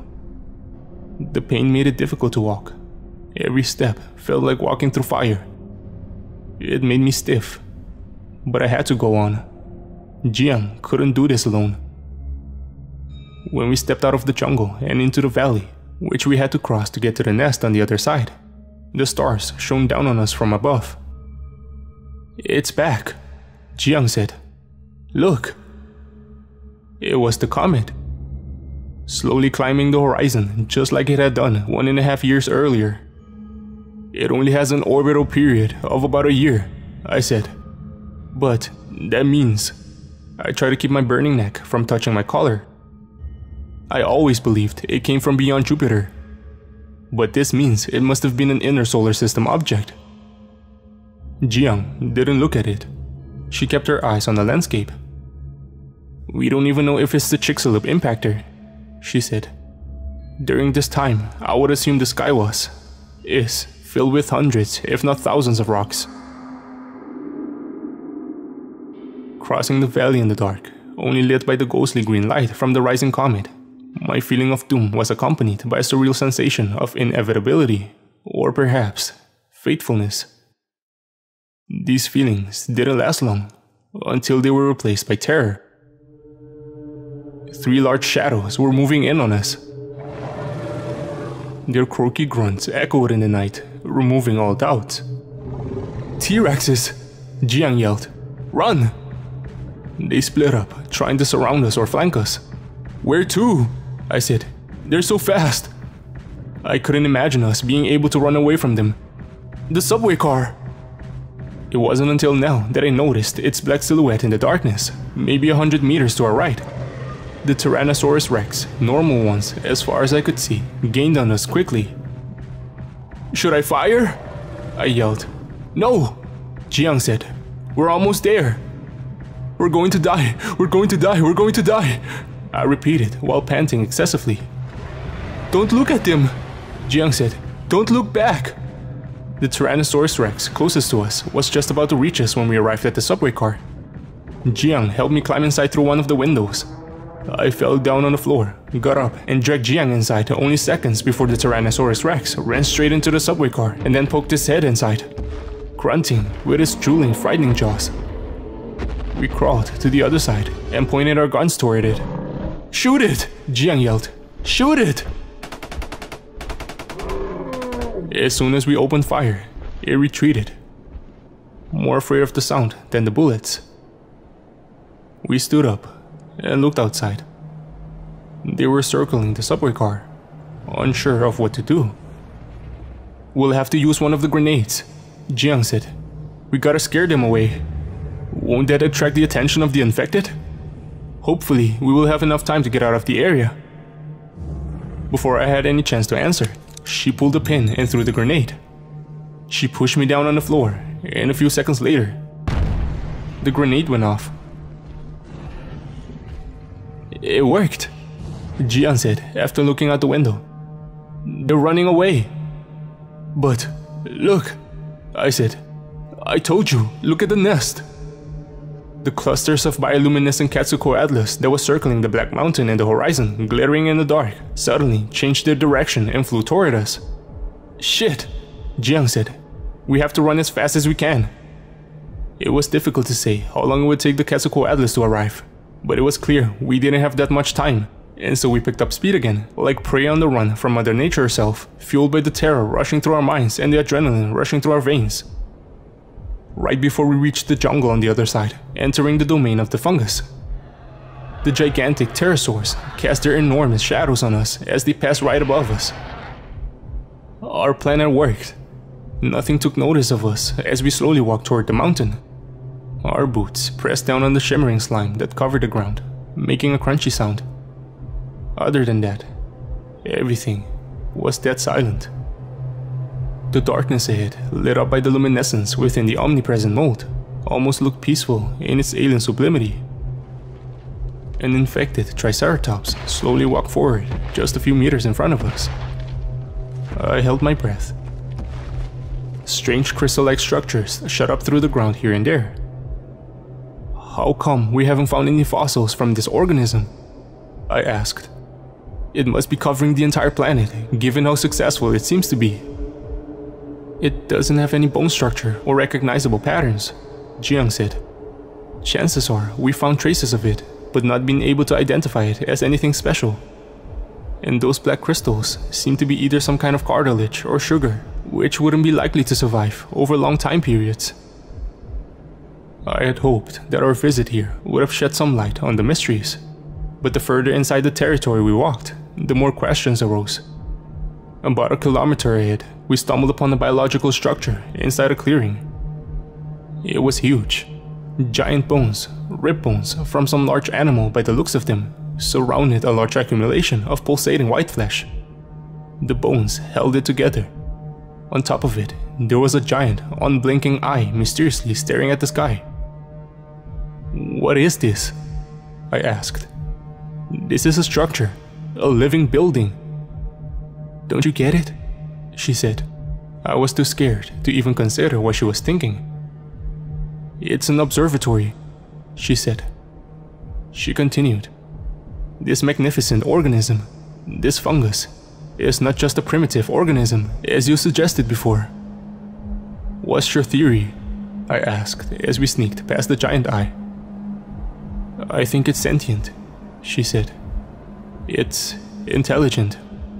It should have taken over the entire world by now, if that's the case," I said. "Just like humanity have done in our time. Wasn't it you who said that one time? That it was a mystery why it hasn't done that?" "Maybe," Jiang said. "I don't know. I have an idea about that, but let's see what else we'll find out." "Kira?" I said. She was standing right in front of us, completely naked and as white as a corpse. Black blotches could be seen all over her body. "That's not Kira," Jiang whispered. "She's been infected?" I said.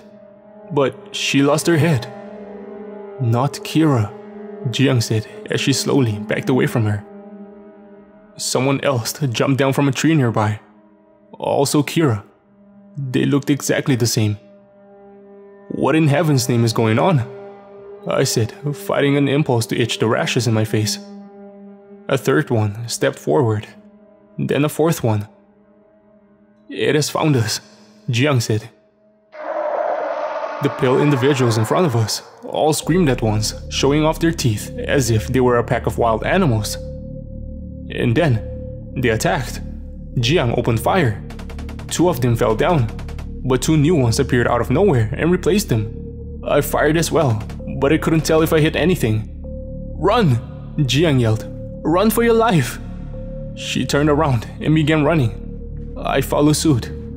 To our left, I heard the stomping from Triceratops we had seen earlier. Our planet failed. Every living thing, if you could call them that, in the area turned against us. We didn't have anywhere to run, and still, we ran. Several Quetzalcoatlus came down through the tree canopies and landed to our left, to our right, or right in front of us. Jiang stopped in her tracks and opened fire at one of them. Their frightening long necks towered above us. They spread their wings in an attempt to stop us in our tracks. "Give me one of your grenades," I yelled. She gave me one. I threw it at the strange infected versions of Kira that had almost caught up with us. The animals reacted in some confusion when the grenade exploded, but quickly regained their focus. I barely heard what Jiang was yelling at me, even though she stood right next to me. "The cliff!" "What cliff?" I asked. She took my hand and ran toward it. "We have to jump!"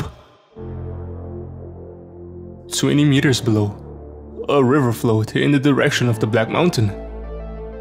We didn't have time to contemplate the decision.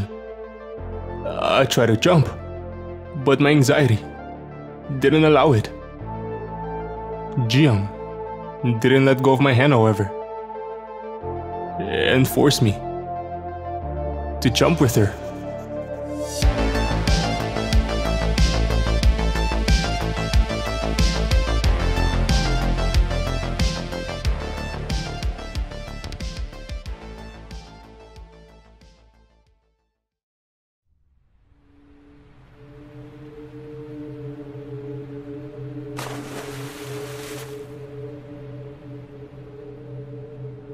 We drifted with the violent river, trying to stay above the surface, still holding hands.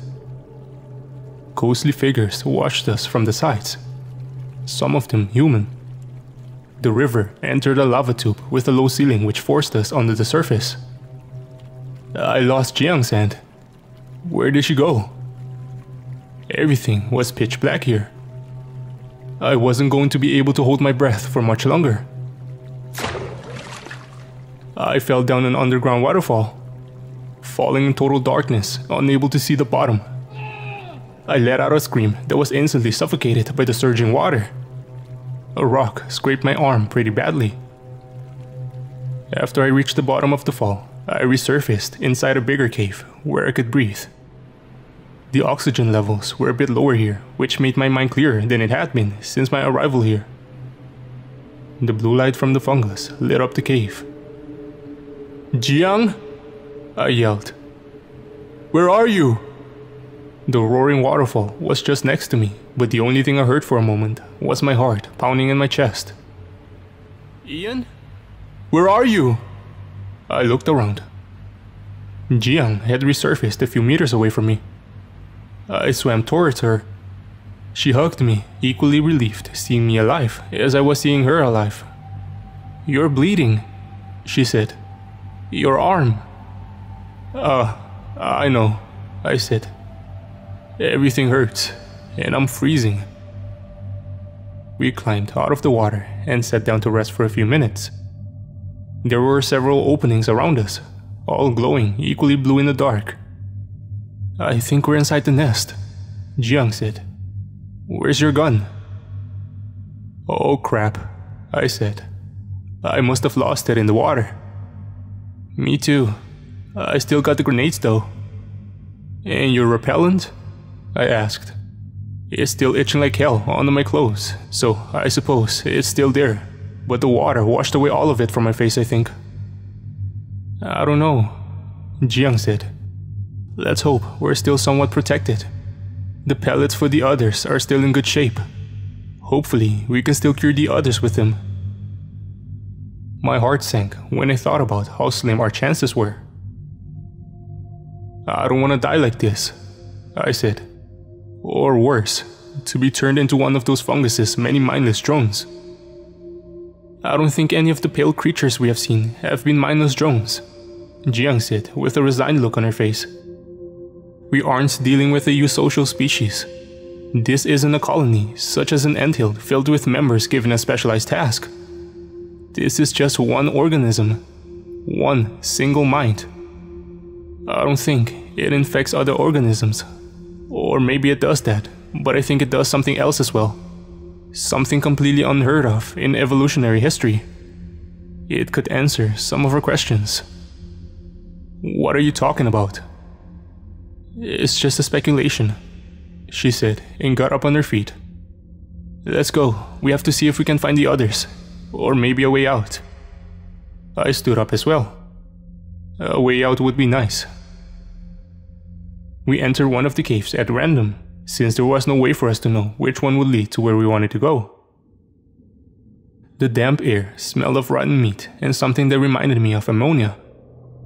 We kept to the side of the cave, constantly worrying that something would appear at every turn.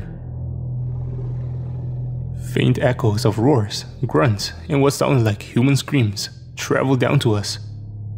The fungus covered most of the walls, which illuminated the cave for us, but also probably meant that we were being observed. The cave led to a natural bridge that stretched over the bottom of a larger chamber. Beneath the bridge, there was a pool of red goo, in which two ghastly Tyrannosaurus rex seemed to be growing. Part of their skin was still translucent, revealing their inner organs. "What in God's name?" I began. "As I suspected," Jiang said. "Excuse me?"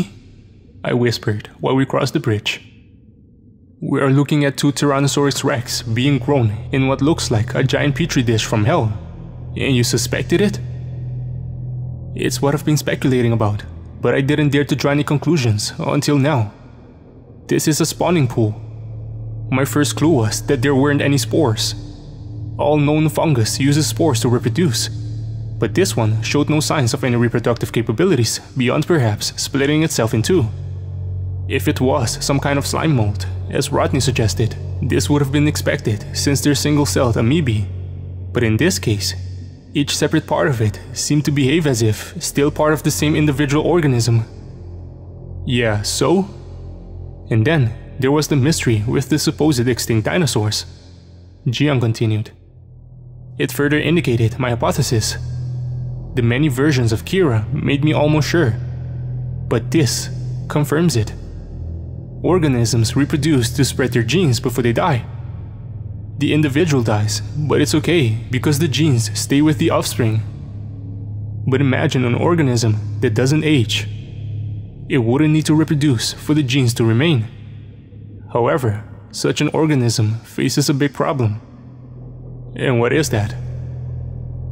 It can't adapt to the changing environment. Over time, it would be unlikely for it to survive.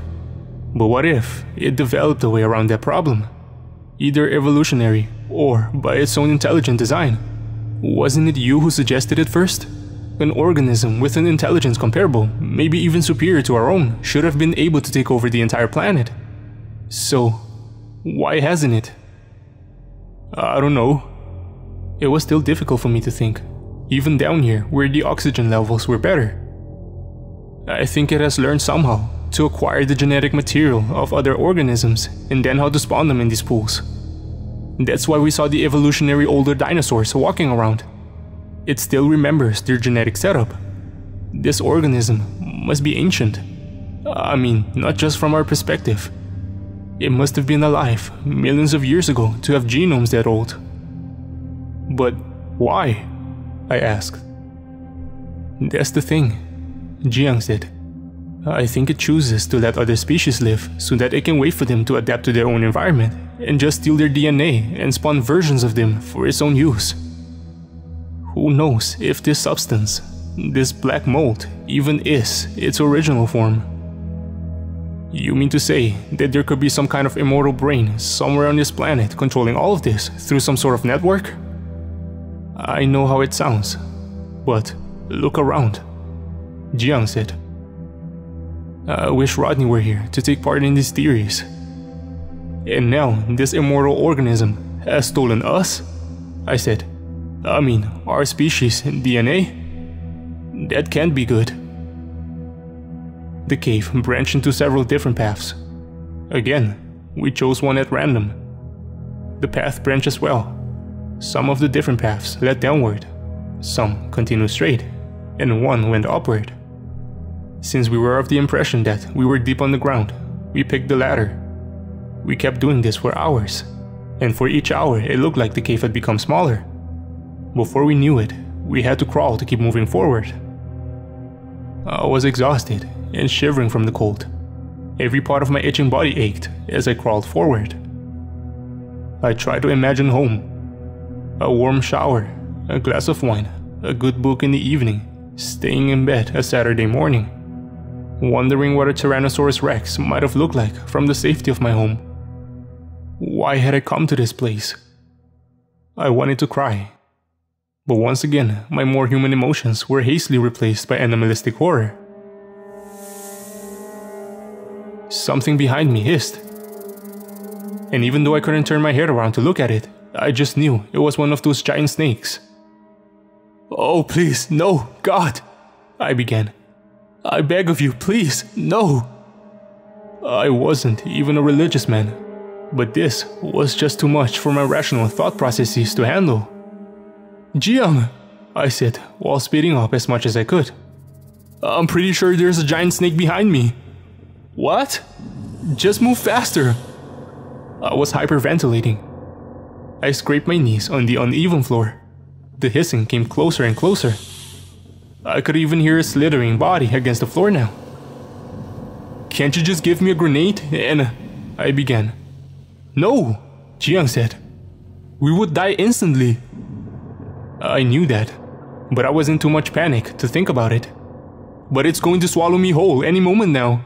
Don't think about it. Move forward as fast as you can. I can't go any faster now. You have to. What? Just go, go. Jiang crawled down a hole that went straight down. There were some rocks blocking the way forward, so she didn't have a choice. I followed her down.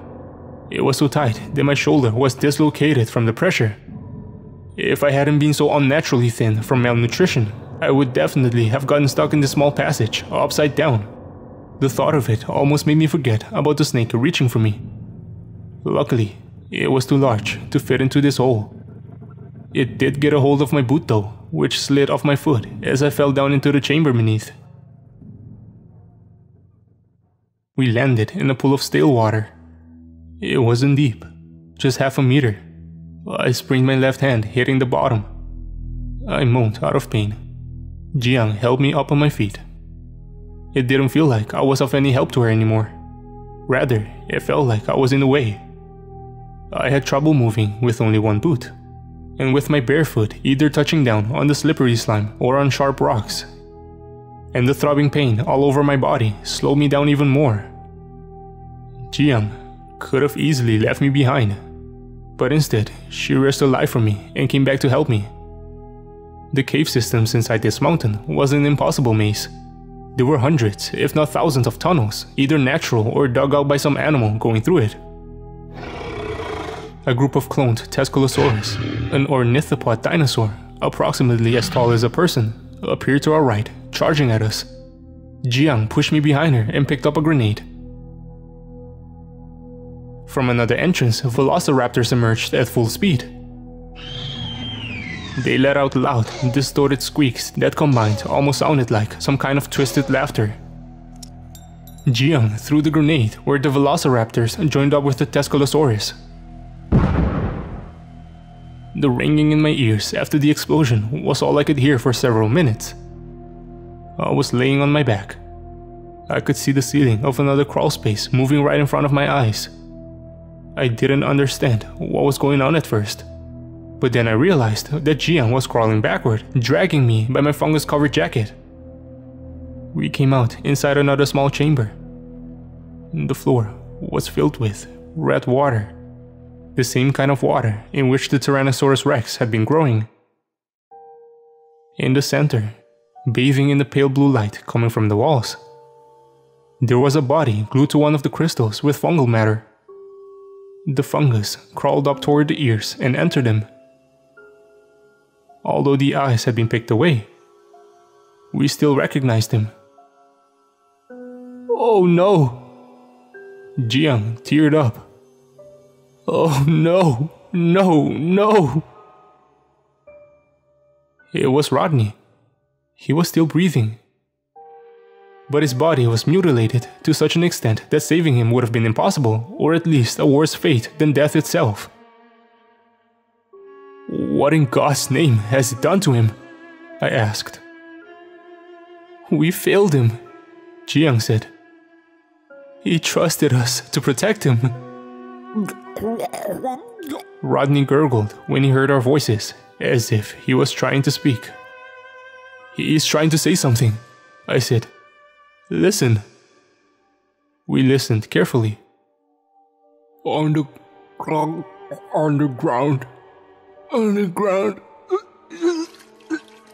He stopped to vomit some grey mucus.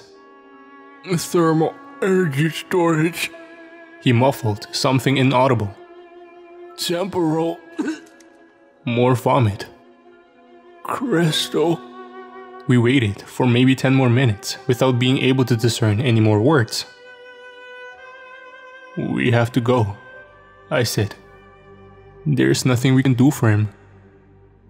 "We can't leave him like this," Jiang said with rage in her eyes. Strange whispers erupted from the walls. They were difficult to see in the dim light, but as soon as our eyes had spotted them, they were impossible to miss. Several naked bodies stuck to the walls by the fungus. All of them bore the same face. The face of Rodney. Their whispers sounded like robotic mumbling. It wasn't possible to distinguish any of the words they were using, if they were using any words at all, but it sounded as if they were calculating something. "What is this?" Jiang said. I I think it's using his atypical brain to create some kind of computer, I said. A human supercomputer, maybe. Jiyoung didn't respond. She took a grenade, removed the pin, and held the safety lever. I'm sorry, she said toward Rodney in the center. Wait, I said. What? She said. We can't leave him like this. I'll throw it, and then we'll run. I know, I said. I just wanted to say. I gulped out of discomfort. You should put it in his mouth. The shockwave from the explosion will travel to his brain faster than the nerve signals. There will be no pain, just instant death.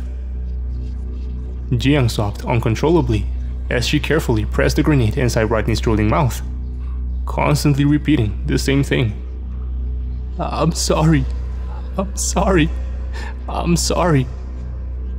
Blood-tainted tears from Rodney's empty eye sockets ran down his face. Jiyoung made sure the safety lever was released. I never told him what my favorite dinosaur was, I said. It was Stegosaurus. Come on, Jiyoung said and ran toward the neighboring chamber. We sat down with our backs against the wall with the entrance between us. I covered my ears and looked at Jiyoung. She wasn't just a grieving friend. Her facial expression somehow revealed it. You loved him, didn't you? I asked.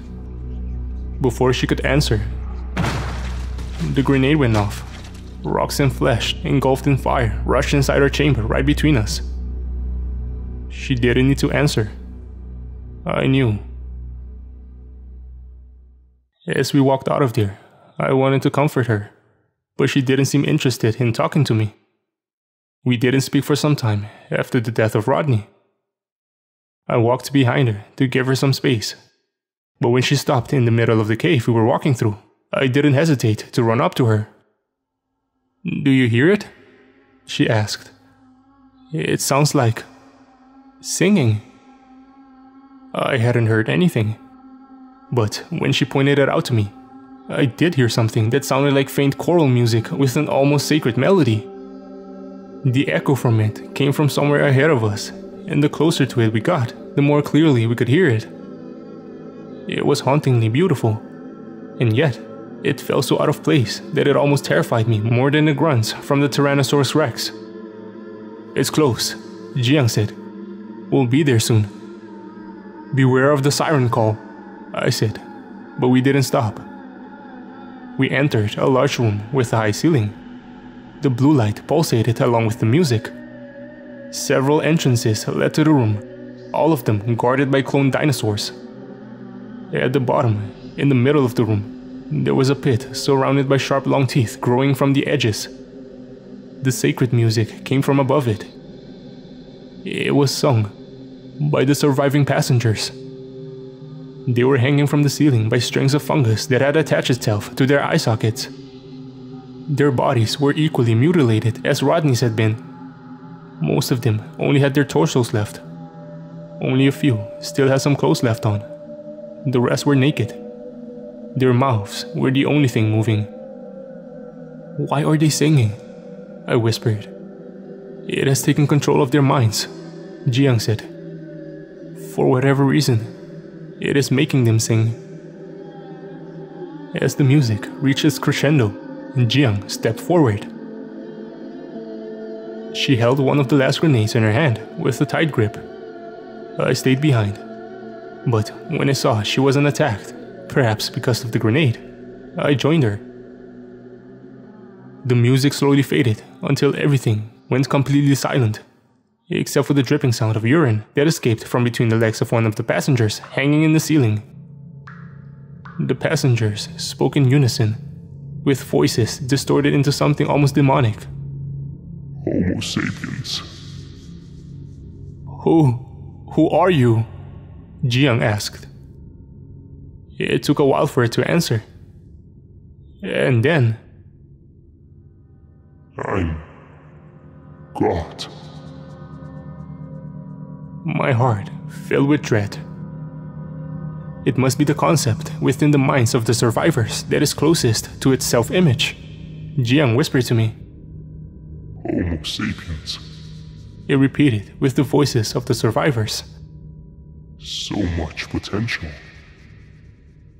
Did you bring us here? Jiang asked. Brought back a sample from the future.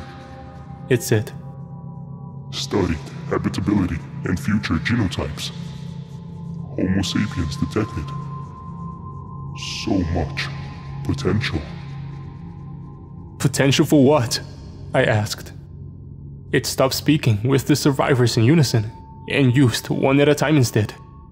First, an old man, then a middle-aged woman, then a teenage boy, and lastly, a girl not more than 10 years old. Heavy machinery, rockets, space colonization, interstellar conquest. Then, again in unison. So much potential. 2 triceratops appeared behind us. We didn't have anywhere to go, except down the pit in the middle of the room. Jiang turned to me, telling me to jump together with her. I was exhausted, so tired of running for my life, but I had to continue. The thought of death still filled me with bottomless anxiety. I looked at the pit and the teeth growing out of the sides of the opening.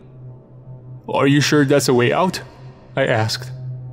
You are out of time, Homo sapiens.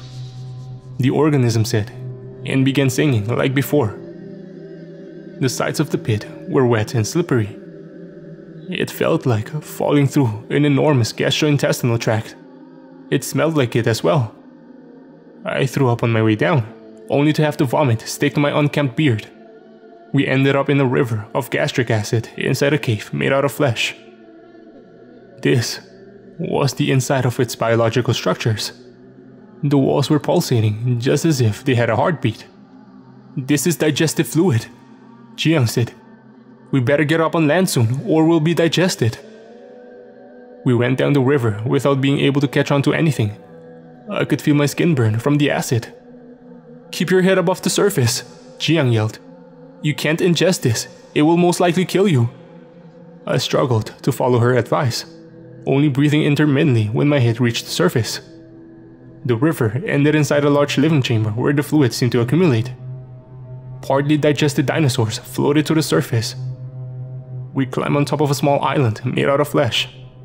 It was almost impossible to breathe because of the methane bubbling up from the bottom of the acidic lake. Where are we? I said. I think we're inside a stomach, Jiang said. It's probably a part of some kind of biological power plant. So, we've just thrown ourselves inside the belly of the beast, I said. How the hell are we going to get out? Not the belly of the beast, Jiang said. Just one of its structures. But how will we? Let's just stop and think for a while, okay? Jiang said. We have to process what it told us. I stood up and tried to see if there was an exit somewhere, but there wasn't. I think we need to get out of here first. It gave us the last piece of the puzzle, Jiang said. It brought us back in time. A sample of the future. That's what it said, right? It must have seen the comet, maybe a long time ago, and figured out its trajectory. It couldn't reach orbit through biological means, couldn't stop the comet, but it was able to develop the ability to travel in time. Why did it need a sample? It wanted to know if the Earth would be habitable again, I said, still looking for an exit even though I had already looked everywhere. It stands to reason that if it can bring something back in time, it ought to be able to send something forward in time, Jiang said. Are you saying? I began. It's planning an invasion, Jiang said. When it was talking about our species' potential, I don't think it meant the potential of its human clones here and now, but the potential of our entire species. I mean, the comet is most likely about to strike too soon for it to be able to use the clones to build rockets, don't you think? It's planning on escaping into the future? I asked. Yes, Jiang said. That's exactly what I think. A moment of silence, and then We said two different things at the same time. We have to stop it. That's our ticket home. Jian looked at me disappointed when she heard me. Why must everything be our responsibility? I said. This thing won't stand a chance against humanity. Are you crazy? Jiang said. We are talking about a quasi-immortal, super-intelligent organism with an arsenal of cloned dinosaurs and humans, and whose knowledge and cognition is most likely stored everywhere throughout its body rather than a single organ that could easily be destroyed. But we got nuclear weapons, I said. It won't stand up. It might be enough for a small piece of it to survive, for it to start all over again. Jiang said. We need to find a mechanism that allows it to travel in time and destroy it. It won't have time to rebuild before the comet strikes. But it's suicide, I said. Please, let's just... We knew from the beginning that we would never return, Jiang said.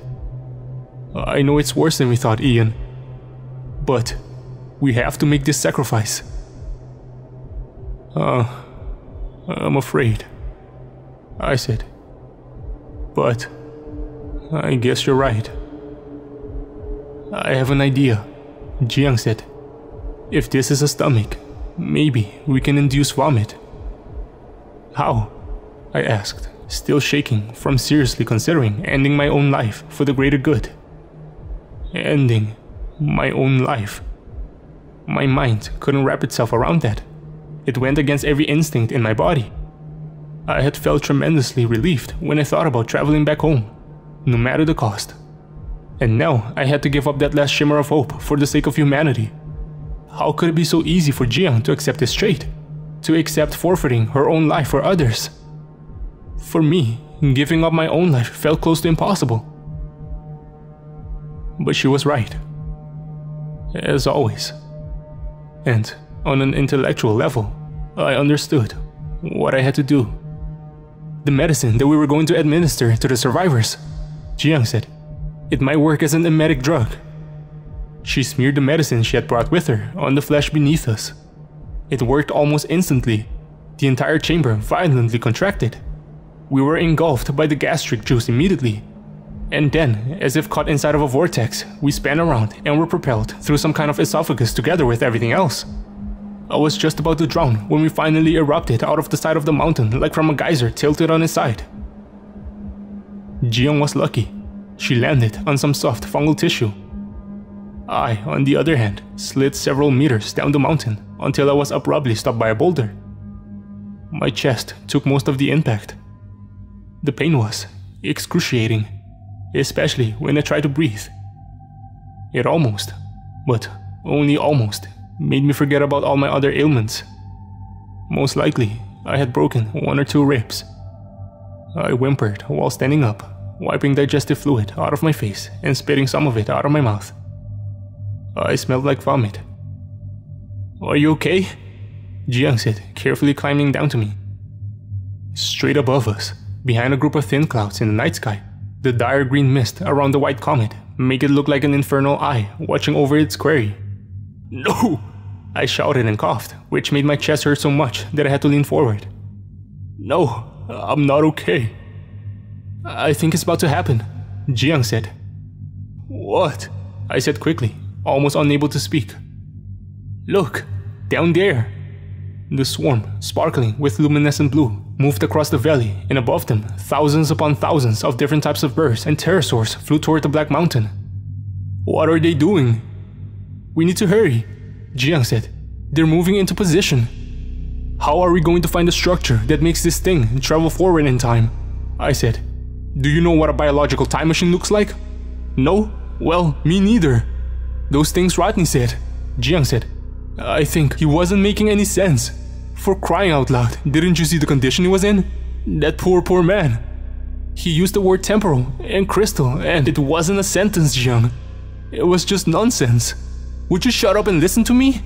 Jiang stomped her foot in the ground. He said, underground thermal energy storage. So what? I think the machine, if you could call it that, is somewhere deep beneath the mountain. What else do we have to go by? That's our only lead. Underground? I said. Please, no more. Just don't you get it, Ian? Jiang said. We're already dead. Before we even came to this place, we were already dead. We had been dead for 65 million years. The question is, how you want to die? Do you want to die giving up, or die trying? I looked at her, tearing up from the thought of what awaited us beneath the mountain, and said, I was in love with you. Jiang waited a couple of long seconds before saying anything. Then, she spoke with some involuntary reluctance in her voice. I know. We found an entrance a few hundred meters to our right. This time, we didn't have much to protect ourselves with. Jiang only had 2 grenades left, and we had to save them for the structure below. The clones' preparations for the invasion of the future turned out to be our advantage though, since most of them were moving into positions on top of whatever fungal matter they could find. It was as if the superorganism didn't have time to chase after us. We spent hours walking, crawling, and climbing through the caves, constantly moving deeper and deeper. The further down we descended, the darker it got around us. The fungus didn't seem to grow this deep down, so its blue light wasn't there to help us see. After 4 or 5 hours that felt like an eternity, the heat began increasing steadily. We were getting closer. A faint noise, reminiscent of a static, became louder and louder until we had to yell to be heard. Jiang started running. I did my best to keep up with her, but it was difficult. Not just because of my physical condition, but also, and maybe mostly, because of my psychological condition. I was, rather literally, running toward my own death. The sheer thought of it more or less paralyzed me. And yet, I somehow kept going. No, no, no, just turn around. No, no, no. And yet, I didn't turn around. I tried to block out the voice in my head, but for every step I took, it got louder. We carefully looked around the corner and was faced with a bright light coming from an opening at the end of the cave ahead of us. The static was unbearable now, and so was the heat. It was so warm that it hurt my throat to breathe as I was sweating profusely. It must have been over 90 degrees Celsius. Wait! Jiang yelled just as she was about to crawl around the corner. There's a group standing at the opening. It was difficult to see them against the blinding light, but there was definitely a group of cloned humans standing there, guarding the entrance. You think they saw us? I asked. Not yet, Jiang said. What are you going to do? She took one of the grenades and removed the pin. Let's pray to God this works, she said. Aren't we killing God? I said, and tried to smile. She threw the grenade. The static noise coming from the opening was so loud that we could barely hear the explosion from the grenade. We waited a couple of minutes before we looked around the corner again. The figures we had seen were all gone. It had worked. I tried to suppress the surge of anxiety it gave me, but it was futile. After all, our success meant certain death. Come on! Jiang yelled. It's time! We ran up to the opening. The clones lay dead around us. The white light came from 2 enormous crystals in the middle of a pool of lava maybe 15 meters below us. Looking at them felt like staring into the sun. Thin aisles of rock connected the crystals to the walls, and thousands of fungal strings coming down from the ceiling seemed to prevent the crystals from sinking into the lava. One of us will have to climb down there, Jiang said, and place the grenade in the middle of the crystals. I didn't respond, waiting for her to take the initiative. It's alright, Ian, she said. I'll do it. I didn't say anything at first. I just stared at her, trying to comprehend if she truly knew that she was talking about the last action she would ever take. Then I yelled, Oh, okay, but how will you get down there? We'll have to use our clothes and tie them together. My entire body trembled out of fear and pain as I took off my clothes. The heat made my exposed skin burn more than the rashes had done earlier. We tied everything together as quickly as we could, but it still felt like it took hours. It's not enough, Jiang said with frustration in her voice. We have to tie it to one of the corpses. Distraught, I grabbed one of the clones by its leg and dragged it towards me. Jiang tied her close to its ankle. You'll have to lower me down, she said. "Do you think you can do that?" I nodded, but I didn't know if I actually could. "Okay, just make sure to put me down the small walkway." She grabbed the hand of the corpse and began her descent. I held my end of the cloths with all my strength. The voice in my head was so loud now, almost louder than the static from the crystals. "Go back! Save yourself!" The thought of death was unbearable. The cessation of existence. It went against every fiber in my being. I began crying. Jiang was halfway down now. I looked at her. Why hadn't she chosen me over him? It was a ridiculous thought to have at this moment. And yet, she saw the tears in my eyes. And then, she saw my lips form the dreadful words escaping my mouth. "I'm sorry."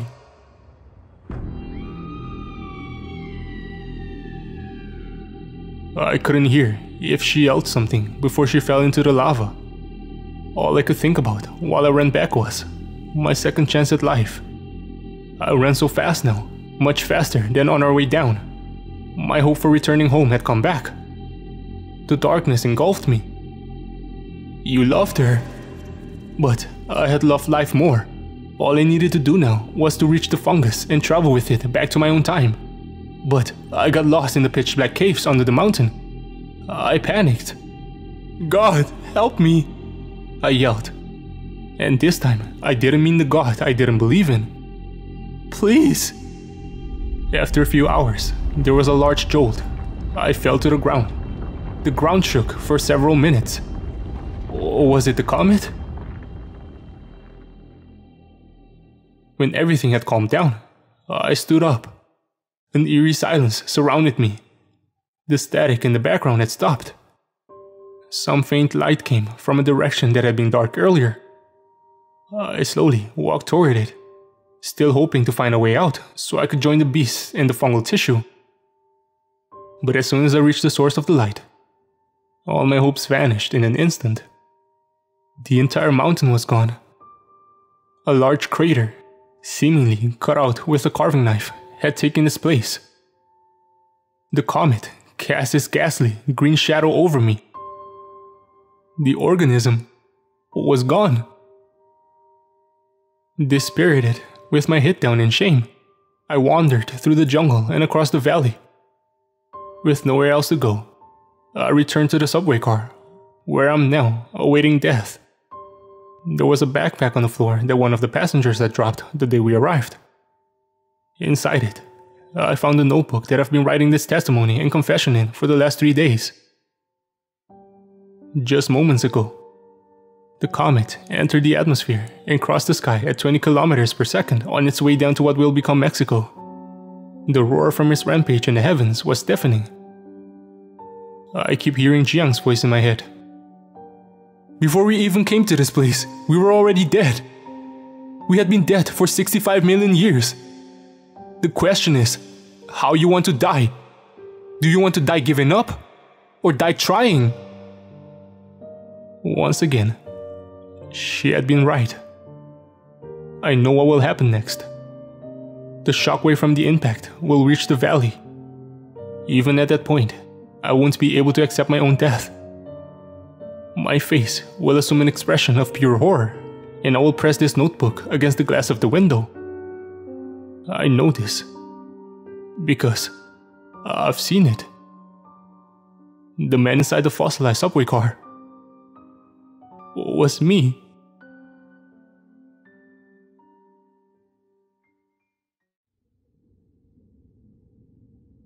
We used a 3-dimensional laser scanner to examine the thin layers within the rectangular fossil excavated next to the remains of Dr. Ian Foster. It revealed irregular, consistent shapes of letters on each layer. Put together like a puzzle with thousands of pieces, the testimony above appeared on our computer screens. Dr. Foster dated their arrival in the late Cretaceous to somewhere during the month of May, and given his recollection of the events leading up to the temporal relocation, it is reasonable to assume it happened this year. The subway car Balthazar is still in transit within the Stockholm metro, so we know it hasn't happened yet. due to diplomatic complications, military bureaucracy, and the almost impossible task of convincing the chain of command about the truth of these findings. There isn't enough time to launch any large-scale mission on foreign soil. Therefore, I've taken it upon myself to travel to Stockholm in an attempt to remove Dr. Foster from the train. I'm breaking the law by sharing this online, but as you can probably tell, given the content of the testimony, I need all the help I can get. If I don't succeed, the superorganism might arrive at any moment in the near future. This is Kira Calder, signing off.